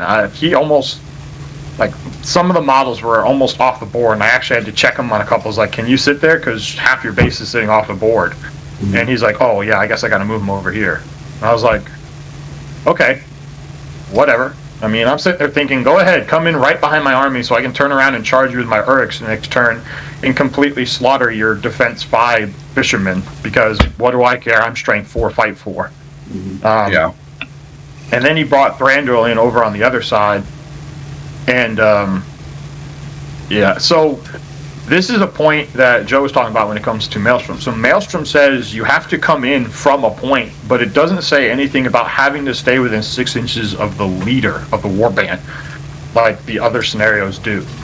Yeah, and that's something I always thought was a thing, but I guess not.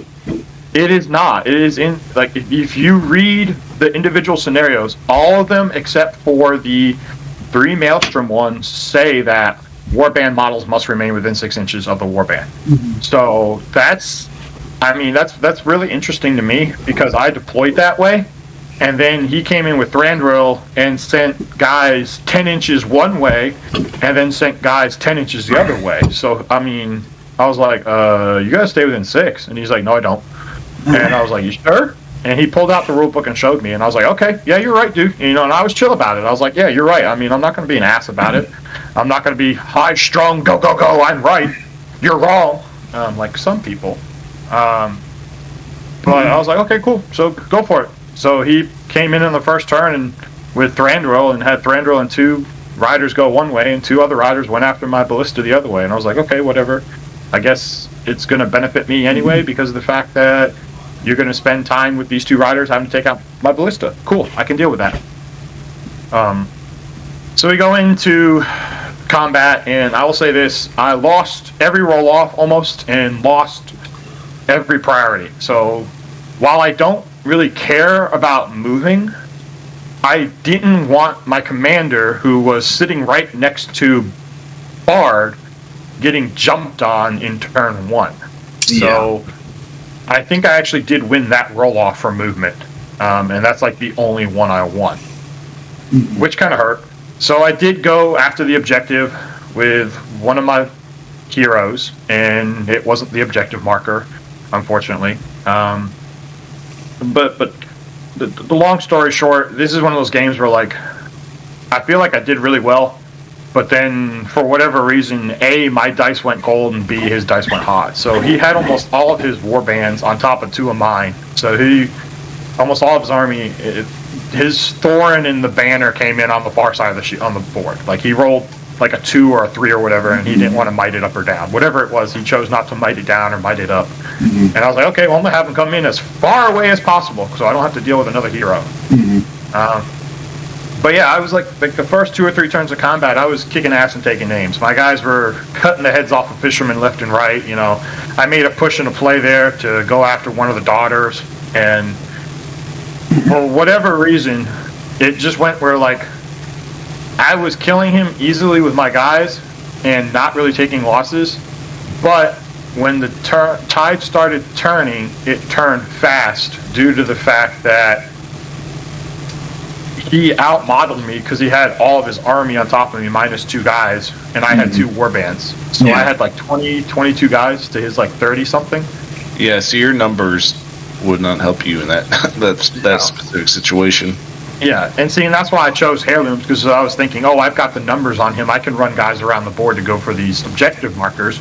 But then when he started putting them in these asininely tall buildings that were going to take literally the entire game to get to and get up to, it was like, oh, well, okay, so it's going to be one of these kind of games where you're going to try and win the game based off of secondary objectives, which is what ended up happening. He ended up killing my leader, breaking me and being unbroken, and having a banner. And he killed my banner. So the only victory points I could have scored at that point was having a banner, and he took them away in like the second to last turn. I did have a chance. I had a chance to get in there and kill Thorin, because he moved Thorn across the board. And my 2 warbands that came on, I deployed them like you would expect to go after the objectives.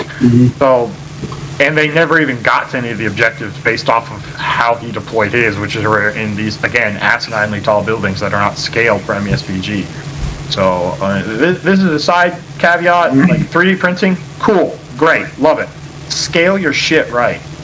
If you got a 1-story house that's 12 inches tall when we're playing with 25 millimeter scale models, you're not scaling your terrain right. So you need to scale it right. And that was something that I definitely saw at this event, was the terrain was A, way too heavy, and B, not scaled correctly at all. And in this scenario, it really bit me in the ass, because it took me 5 turns to get up to one piece of an objective, and I never even got up there because of how long it took me to climb, because the terrain wasn't scaled correctly. So I know like G-dub stuff is like really expensive, but hey, at least it's scaled correctly. So if you come to one of my events, you're going to be playing on a fair field, unlike this situation. But I did have a chance to kind of make it a close game at the end. I got Thorin surrounded with a captain and like 3 berserkers and a whole bunch of guys, and he rolled like a 5 high and had no might. So all I needed was 1 6 on like 14 dice, and guess what? I didn't get that 6. Yeah. So if I had been able to do that, I would have gone from a major loss to a minor loss, but you know, like I said, the dice went cold, and when they went cold hard.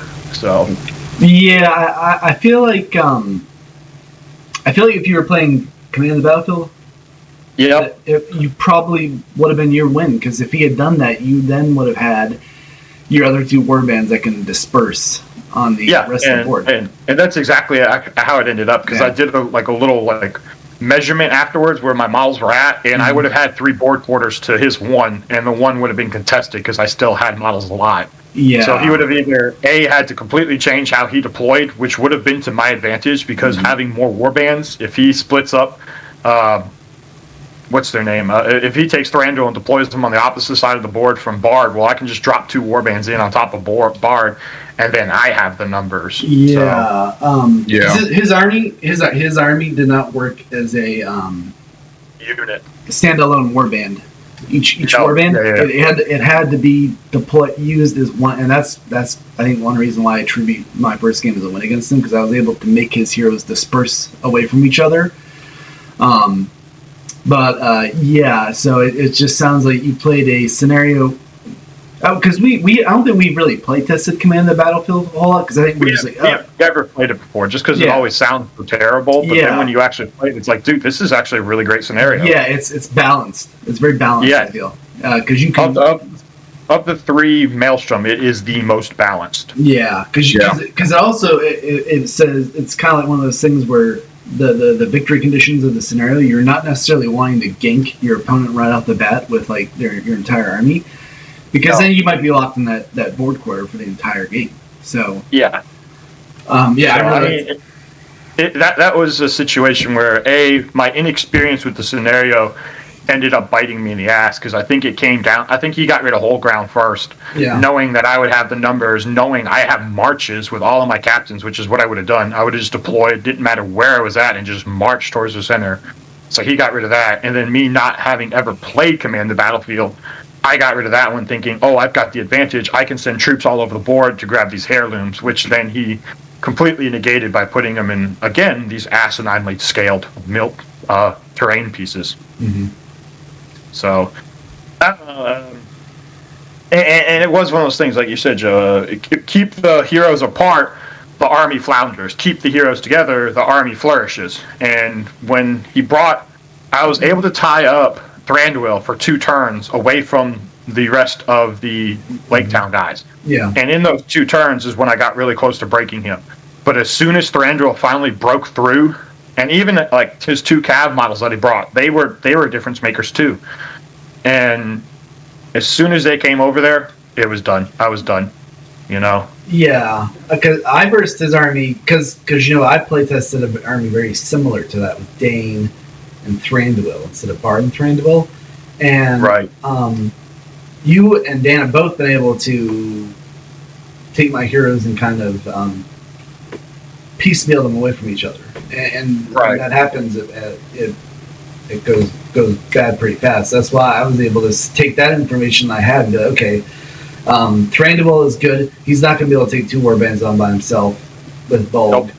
Thorn's good, but he's not going to be able to take an entire warband by himself. And then Bard's good, but he's not going to be able to take the entire warband by himself. And that's, I feel like, part of that is like you're playing an unknown scenario, or you're playing a scenario that you don't like, and you're also playing a deployment that kind of favored him, especially when you're not alternating warbands. Because me and Alex, we both deliberated before we deployed. We're like, okay, well, they didn't say we were going to alternate warbands, so we didn't do that. But, I just feel like alternating warbands is the difference maker in Maelstrom. Now, in Command the Battlefield, it doesn't necessarily matter. Because victory conditions, your opponent is not necessarily going to gank you, unless they're just really headhunting for your leader or whatever. But, And I will say this. So this event was 2 weeks ago from the date of this recording, and then the following week, like I think I said at the beginning, I played another event, and I played Command the Battlefield, and we didn't alternate, but because of now knowing how Command the Battlefield works, because obviously Joe, you and I talked after the round and after the event, I was like, oh, well, you know what? Doesn't matter if you alternate, because I'm going to have to grab these board quarters anyway. So being a little spread out might benefit me, as long as if I have any sort of synergy, I try to keep those guys that have synergy with each other together. And hey, guess what? That ended up being a victory for me. So that is our round 4. Going on to round 5. So at this point, I'm sitting at 4 wins and a tie, and I'm versing Sam. What was his last name again? Gallagher. Sam Gallagher. So I'm at 2 wins, 2 losses, by the way. Yeah. And Dan, I think, what are you at? 1 win, 1 draw, 2 losses. Okay. So this is the game where I'm playing the podium. I either could have placed first or second, depending on how this game went. And I felt really confident going into it because he was playing Helmsguard. And I was like, okay, I got the numbers on him. I got Bulk, who can counter Helm.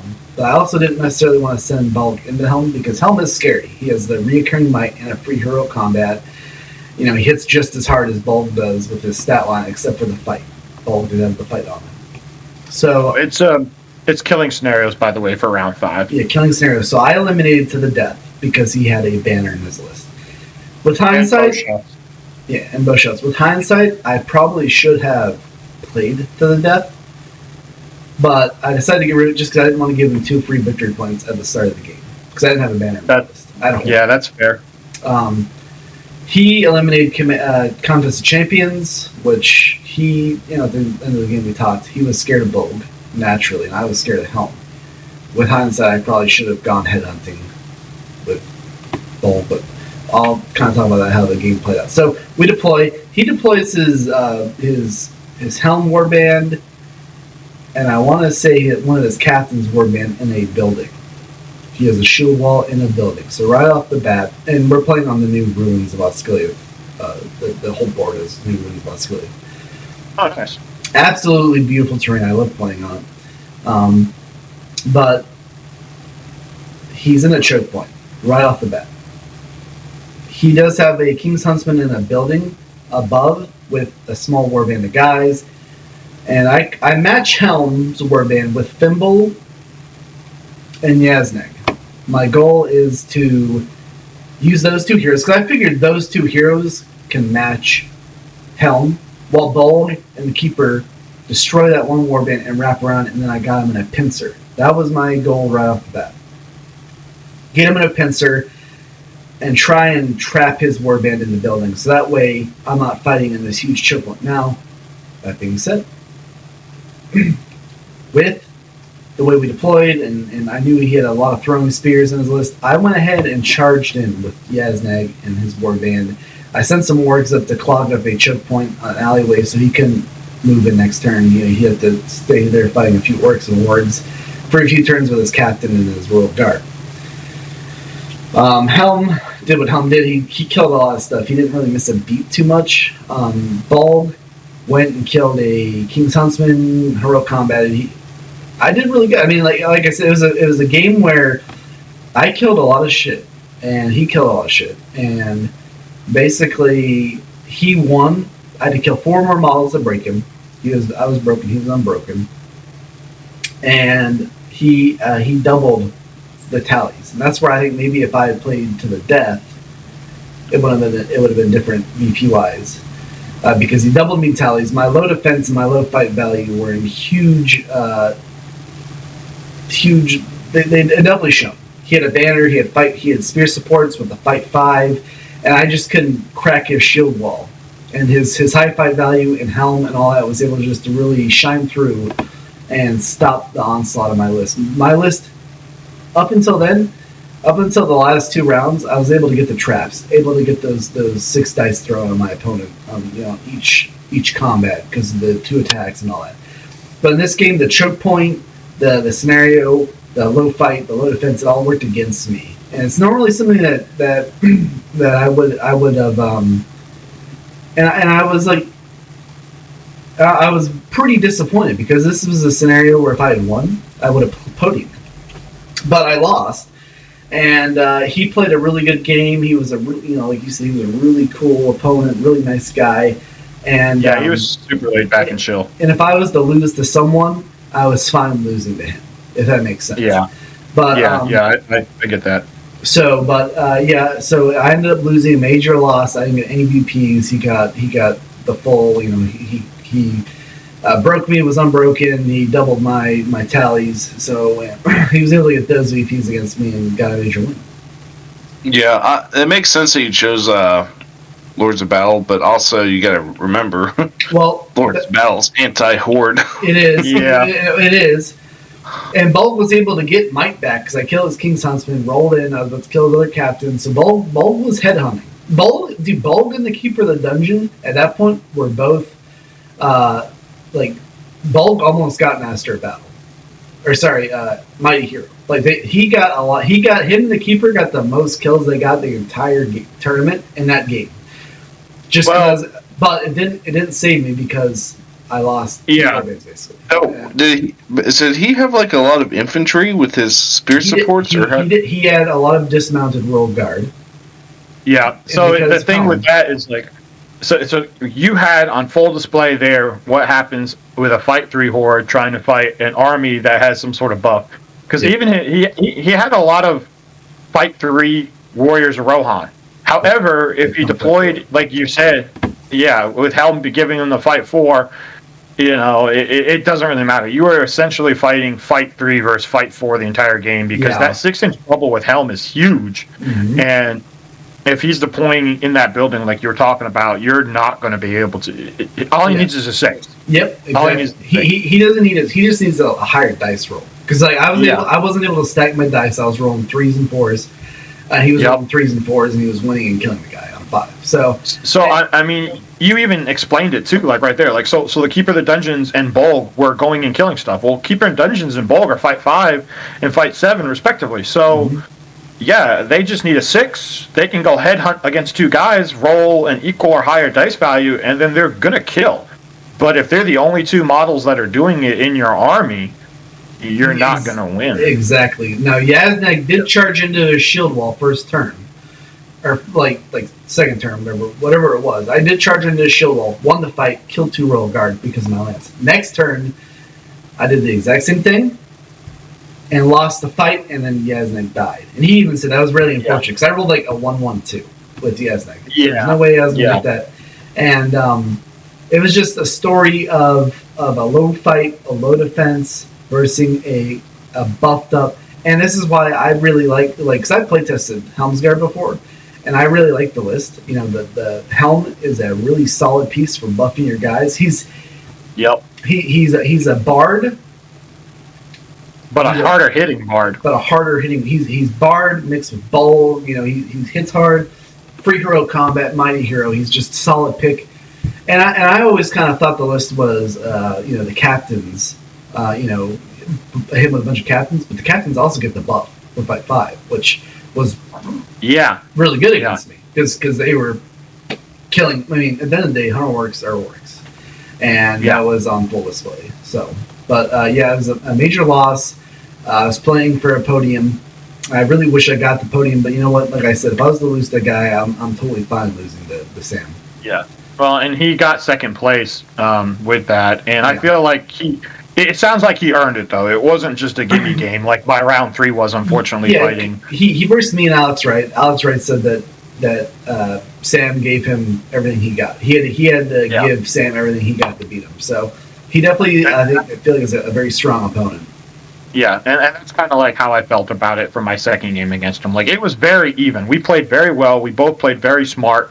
We both played very laid back. And, at the end of the day, he got a couple. His fight value was a little bit better because of that buff, and that hurt me even with a fight 4 army.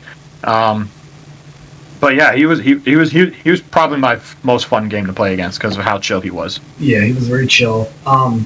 I didn't want to give him the game, but at the point when I knew I was going to lose, it was just like because I knew Bolg.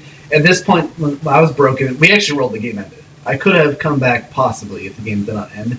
But at that point, Bolg and the Keeper were now wrapped around into his shield wall, and I was killing guys. I mean, like it was to a point where it was kind of one of those things where it was like, oh man, I was at the position I really wanted to be in like a turn ago, and but the game ended and he won and podiumed. He placed second. So. Yep. So both of your day 2 opponents podiumed because Alex Wright won straight up. Yep. And Sam Gallagher got second. Yeah, he beat Zach. He played his evil army with the Witch King. It was a really good army. It was the Witch King Gothmog, just a bunch of orcs. I don't remember. He had a third hero in there. It might have been Kardish, but so that was my last game. Damn. Well, my last game I versed Goblin Town on Goblin Town. With the 3 trolls allied. With 3 trolls allied, yep. Yeah. So pretty much we played Lords of Battle. I thought that I'd probably win, but that being said, he did have the 3 trolls. He did have Gollum in his list, but I actually got the ring because I had Bilbo. Which is the first time that's happened. That's actually the first time I've had actually versus another ring bear while playing Lake Town, and it was nice getting the ring. If he had the ring with Gollum, then that would have been scary with the Goblin King. I deployed back as far back as I could, set up a defenses on 2 catwalks, and he had to go through both those catwalks to get to me. And then I deployed some archers above, so I could shoot down at him on the right flank. There was a catwalk that came in from behind. Pretty much, if you fell off the catwalk, you were dead. Yeah, they were playing it so you only could play on the catwalks. Yep. So I think he was really scared because he knew I had Sorcerer's Blast, and so I had Gandalf kind of prevalent. So as soon as the Goblin King, as soon as the Goblin King was going to start coming across that path, I was going to Sorcerer's Blast him, hopefully to his death. Anyway, so I absolutely shot him to pieces. He moved forward with the trolls. Bard and Bilbo were poised to charge the troll together. William and... Did he have 2 trolls or 1 troll? He had all 3. Oh, okay. Even better. Yeah. Bard and Bilbo were kind of poised to charge the troll together. And then I did roll for Alfred this game. I rolled 2 1s at the beginning. Oh my god. So Bard lost 2 might. So the very first spell I cast was Strength and Will on Alfred, with Gandalf. So that I could at least try to recoup a little bit. Makes sense. And I think he actually did give he gave Bard another point of might back, but Bard was gonna only play this game with 2 might. Fun. Well, that being said, Bilbo can help later, but so he started moving forward. I shot him. He moved forward. I shot him. Turn 3, he just was like staying put with the Goblin King and Gollum because he was afraid of me. Sorcerer's blasting him. As a matter of fact, I just kept immobilizing him with Gandalf. I just kept immobilizing the Goblin King so he'd stay in place. And also, I did charge him a few times, try to wound him while he was immobilized. Bard and Bilbo both charged William, who is the big troll with the apron. And they actually, I called a strength with Bard, and William was already down to like fight, I don't know, 4. 3, fight 3, 4. 3. Yep. And I think he's fight 6 or 7, so he was like 3. So I was winning the fight because of Bilbo. Yeah. Yep. He's 7. Yeah, he's fight 7. And I called a strength, wounded him. 2 wounds. Actually, I think I wiped him out. I wiped him out clean. Oh, that's impressive. Yep. So then he became kind of scared to charge again. But I did do the same thing to the other troll the next turn. And then I think it was Tom. I think he was the last troll. I did charge into Tom, and he sneezed on me. He sneezed on Bard, and I was like, crap. I won the roll-off, thankfully. Because if I had not won that roll-off, he was going to hurl Bard off the board. That's awesome, man. The Goblin King literally didn't do anything. He just fought militia while he was immobilized, and I killed his numbers. I think I got double the points he did. Okay. And I did not get a leader wound, and he was not broken. We're both playing a horde army, so I think he was close to being broken. I was not close at all, but I ended up winning my last game. Okay. It's pretty good, Dan. That's also really cool. I love the fact that somebody actually got sneezed on in an event because Yeah. I've played Trolls a couple times against Joe, and I sneezed on Dane and killed Dane that way. So it's one thing to do it in like a practice game or a pickup game for fun. It's a whole nother thing to get sneezed on in an event and be like, well, crap, I just got sneezed on. Yeah, I was like, oh shit, I forgot about this. Yeah, yeah. It's like it's one of those things where it's like a sleeper rule. It's like you forget about it. You read it you read it in their book, and then you're like, that's pretty cool. I mean, I guess. And then someone does it in a game. You're like, oh, that's my leader. Oh, I'm fight one now. And it's like it's unstoppable too. Yep. Yeah. It totally is unstoppable. It's like, well, shit. I wish it's kind of like the fire, the smoke bomb that Yeah, I know you're the All talking American throw. It's one of those things where I wish you could expend a will to resist it, or like spend a will to stop it from happening. But yeah. it is what it is. So, how about you, Jason? How was your last run? Brutal. So I played against the guy that Dan played in round 2, I think, Tyler, with the fiefdoms. And he had the horde of he had the shooting horde. Yep. I think you played him, Dan. Archer spam. Yeah. So we ended up playing on the board that I played in round 1, and they gave me the option to switch boards, but I was like, you know what? I don't really care. It's the last game. I asked Tyler, I was like, hey, have you played this board? And he's like, no. I was like, okay, I'll stay there. In hindsight, I should have gone ahead and accepted the opportunity to switch boards, because we also played Lords of Battle. And my big hitting piece for that army, for like a Lords of Battle scenario, would be the ballista. Well, unfortunately, there was not really a good place to deploy the ballista to have good shooting lanes with it. So I think like the first 3 turns of the game, I never even got a chance to shoot because I never had line of sight to shoot with it, which really, really sucks. Yeah, it's not a volley fire weapon.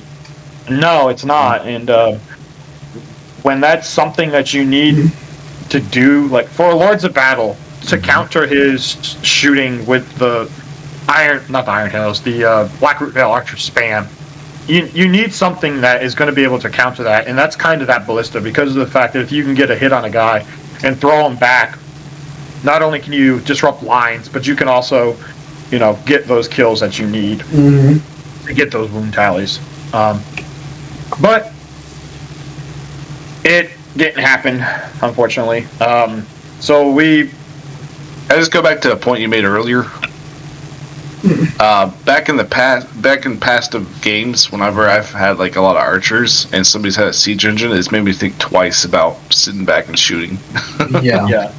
Well, and in this situation, because of the fact that it's not a volley fire weapon, he was able to sit back. He deployed in a way where, like I said, I couldn't see anybody. So there were several turns where it was just like, well, I can't shoot with my big thing. And he's a really nice guy, another laid-back guy, and I wouldn't say he's sneaky smart, but like he definitely played smart. Like I don't go in trying to underestimate any of my opponents, but I was kind of expecting him to come forward to fight. And when he repositioned everything turn 1 after deployment so that I, A, couldn't see anything to shoot it with the ballista, and B, he didn't put himself in a position where he was going to have to, even in the next turn, fight or move somebody in range of the ballista, I was like, oh, good movement. Good tactical decisions there. That's really smart.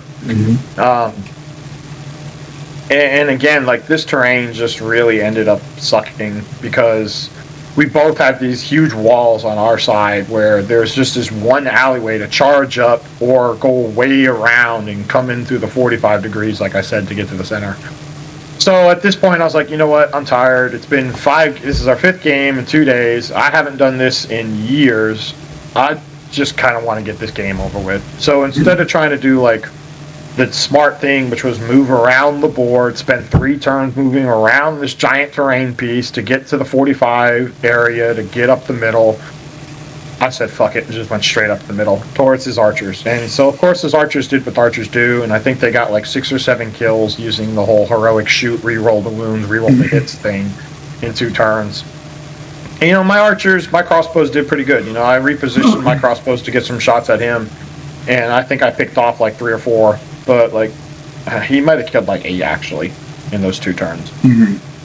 And numbers wise, we were pretty damn even. I think he might have had 1 more than me, or 1 less, whatever it was. I was like, damn, that's crazy. I mean, but Immerhill, and then after that, there's not really a really expensive piece. He had like 4 knights, and yeah, they're expensive, but Angbor is not really expensive. Forlong kind of gets into that mid-tier cost range, but the Rangers are cheap, and then the the Klansmen are, relatively cheap.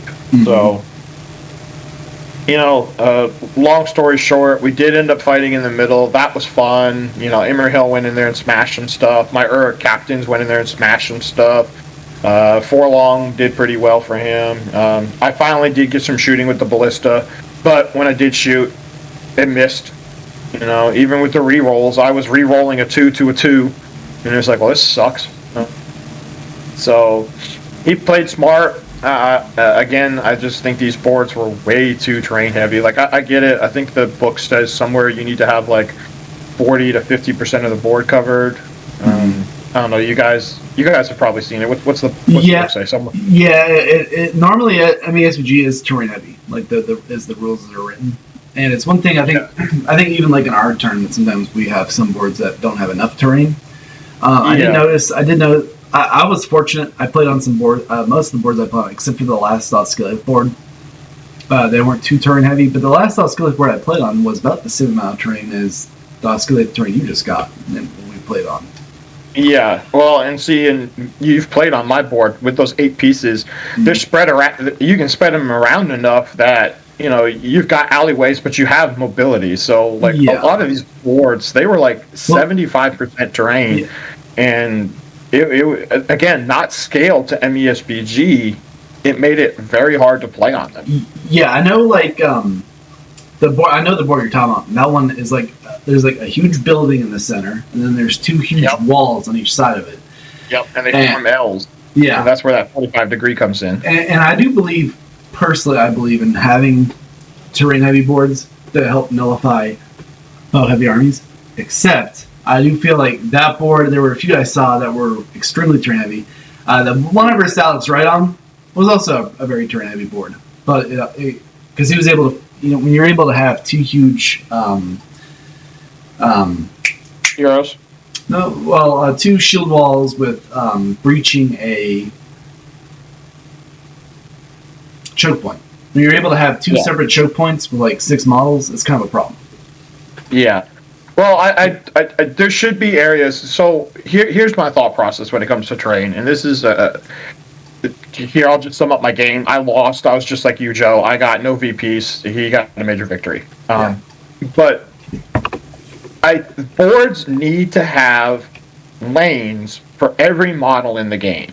Now, I'm not saying that the board has to have like 4 or 5 or 6 different alleyways for a Mumok to move, for an Iron Hill's Chariot to move, for even just a Khanja's Chariot to move.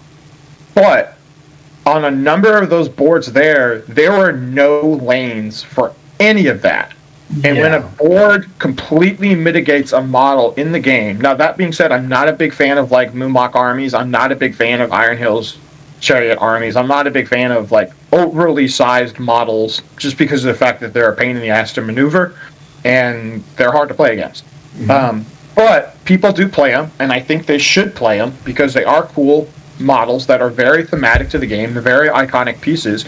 And when a board completely nullifies them, especially because they're large point sinks, like, you're not doing your job as a TO. And again, I gave my constructive criticism with the time. Now this is my negative criticism. When I go, even my army is not a shield wall army. It does like to have berserkers in the front or warriors in the front with pikes, but when I'm playing on a board where a lot of times the most I could go was 3 wide, that's a problem. That's a big problem. Yeah, because that one board you're talking about, if you were versing a Moonwalk and put your army in the middle of that fortification, he never would have gotten to me. Exactly. Yeah. I don't even think there was a position where he could have moved. Like I said, there's the one alleyway to the center to off center. I don't. A Moonwalk wouldn't have even been able to fit there. Nope. Because when I moved up, the widest it was 5 wide, and a Moonwalk base is, I believe, like 6 inches. Mm-hmm. So that's my final thought. Like, good event, well run. Need to take off a good amount of terrain from those boards because they're way too damn terrain heavy. Good opponents for the most part, and lost round 5. And Tyler, I guess that ended up being a podium game because Tyler ended up getting 3rd. So if I had done what I was thinking about, which was I could have been a complete asshole and just gone and put all my army behind that long wall that you were talking about, Joe, and made him come the length of the board to me, which would have exposed him to my shooting from my ballista, then I potentially could have won. But I was like, you know what? This is round 5. I'm not into that. I'm not into trying to be that hard, go heavy guy. Let's go fun. Let's go play. So, could have there been a chance to win? Yeah, maybe. But I didn't really feel like playing it that way. Yeah. Yeah. So my kind of overview of the tournament is I did have fun. This is the most fun I've had in a tournament in a while. There were a few tournaments where I'm like, okay, I win. I had 3 alright games or whatever, but I had fun at this event. It was well run. I feel like my opponents were good. The terrain was heavy on the boards. I wish that Maelstrom was alternating warbands. And other than that, I can't blame him for that because it is rules as written. It is rules as written. And it's just one of those things where I don't know, like, as someone who's hosted like Ringo South and stuff, it's probably like his second TR event ever. So I'm sure that I'm sure they'll get better. I feel like that hopefully, like for me, like in terms of the terrain being heavy, we kind of started off because we didn't 3D print terrain or have 3D printer, right? We just kind of started off building boards with what we can make and with the GW terrain, and we kind of added on to it. So maybe it's one of those things where they have access to 3D STL files and they're able to print these at massive amount of terrain, and then they're like, okay, well, this is the full board. So yeah, I do agree. There were some boards where I'm like, well, like for instance, it was good for me because I was able to really utilize spell sight, hide behind a wall, and then charge around. But they do 3D printing a lot to add on to that because their prizes, which Dan had mentioned too, their trophies were all 3D printed. Yeah, their trophies were Bilbo from the cartoon. They had all of them from the old Hobbit cartoon. Mm-hmm. Yeah. And they were really awesome looking. I really enjoyed the Gandalf one. I really wanted him. I really wish that I put, because I really wanted one of those. Like that's the only thing I'm disappointed about is I really wanted one of those trophies because they were so cool and unique. But at the end of the day, it is what it is. So. Well, at least you wanted the trophy because it was cool and not because you were trying to be a ass-kicking asshole, Yeah, I mean, so like, all 5 of my games, I call out some real stuff. And I will reiterate, anyone out there who goes to an event, bring your rule book, and if you question a rule, don't concede to it. Unless you're 100% certain it's wrong. Or right, either or. Yeah, I agree with that. At the end of the day, I think that as well. And sorry, Dan, and that as well. Like if you do know a rule, be cool about it. Don't. Yeah, don't. It's one thing to be like, yeah, this is the rule, and then you get proof, and it's like, okay, well, let's look it up. But it's another thing to be like, it's this way, it's this way, it's this way. Yeah. And that's what Joe and I both ran into, and that makes a game very sour. It does, and it makes you then as a player versing that want to play 100 again. Yeah, well but I've versed people like that before, so I'm like I was kind of cool with it, like in terms of like I knew exactly how to approach it, and at the end of the day, it's just a game. You're there to have fun. Well, some of us are. Well, yeah. So yeah, my 2 cents is it was a good event. well run. I'd like to see a few changes in the future, and other than that, I would go to another event that they host. So that's Yeah, my, and that's bring my, it. Yep. Keep bringing a foot army because you can get through the terrain boards easier. Yeah, so I was gonna play Moria. With hindsight being what it is, I think I might have been able to actually do the exact same with Moria in terms of winning and all that. If I versed every single opponent in the exact same scenarios, I don't know. I probably could have done the exact same, but at the same time, the fact that I was able to have the amount of heroes I had to fight 5, because Goblin heroes are crap. The Balrog has to perform on this.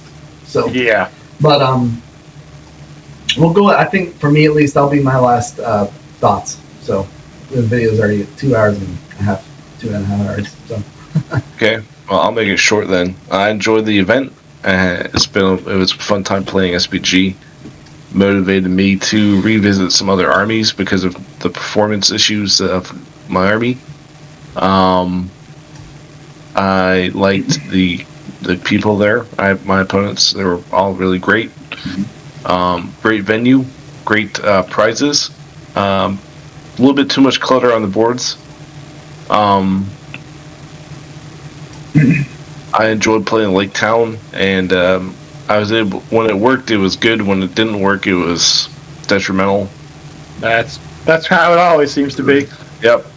But yeah, I would definitely go again, and I can't wait to throw some dice, some new Gondor dice. So that's my 2 cents. Yeah, I think I don't really need to add on to that. Everything's already been said. I will say that the location was really good. The store didn't have anything MESBG related on the shelves. And I know that I think top 3, outside of getting those really cool, animated Hobbit trophies, they also got store credit. So I don't know. I probably would have just given that back to them and told them to use it for their next event. But it was a really good location because there was a lot of stuff easily accessible around there. And I think this is one thing that we didn't talk about, and I definitely want to give a shout out. Day 1, I don't know who it was, somebody's girlfriend, wife, whatever. I think Spencer said she's a caterer, but I'm pretty sure she knows somebody who's playing there, obviously. She provided a huge spread of food between like some crock pot, soup, and this really amazing spread of like carved turkey and ham and good cheeses. I don't think we paid for that. Our entry fee for the most part went to the raffle prizes, and maybe it paid for a little bit of that, but I was super impressed by that. So being able to get a free meal essentially saves you, at least $10 when you're traveling, like all 3 of us were. Yeah, I actually forgot to mention that. I was really impressed by that too. Yeah, it was great. Treat. Sure. I definitely want to make sure that we get kudos sent out there to her and to them as well for making sure that was there.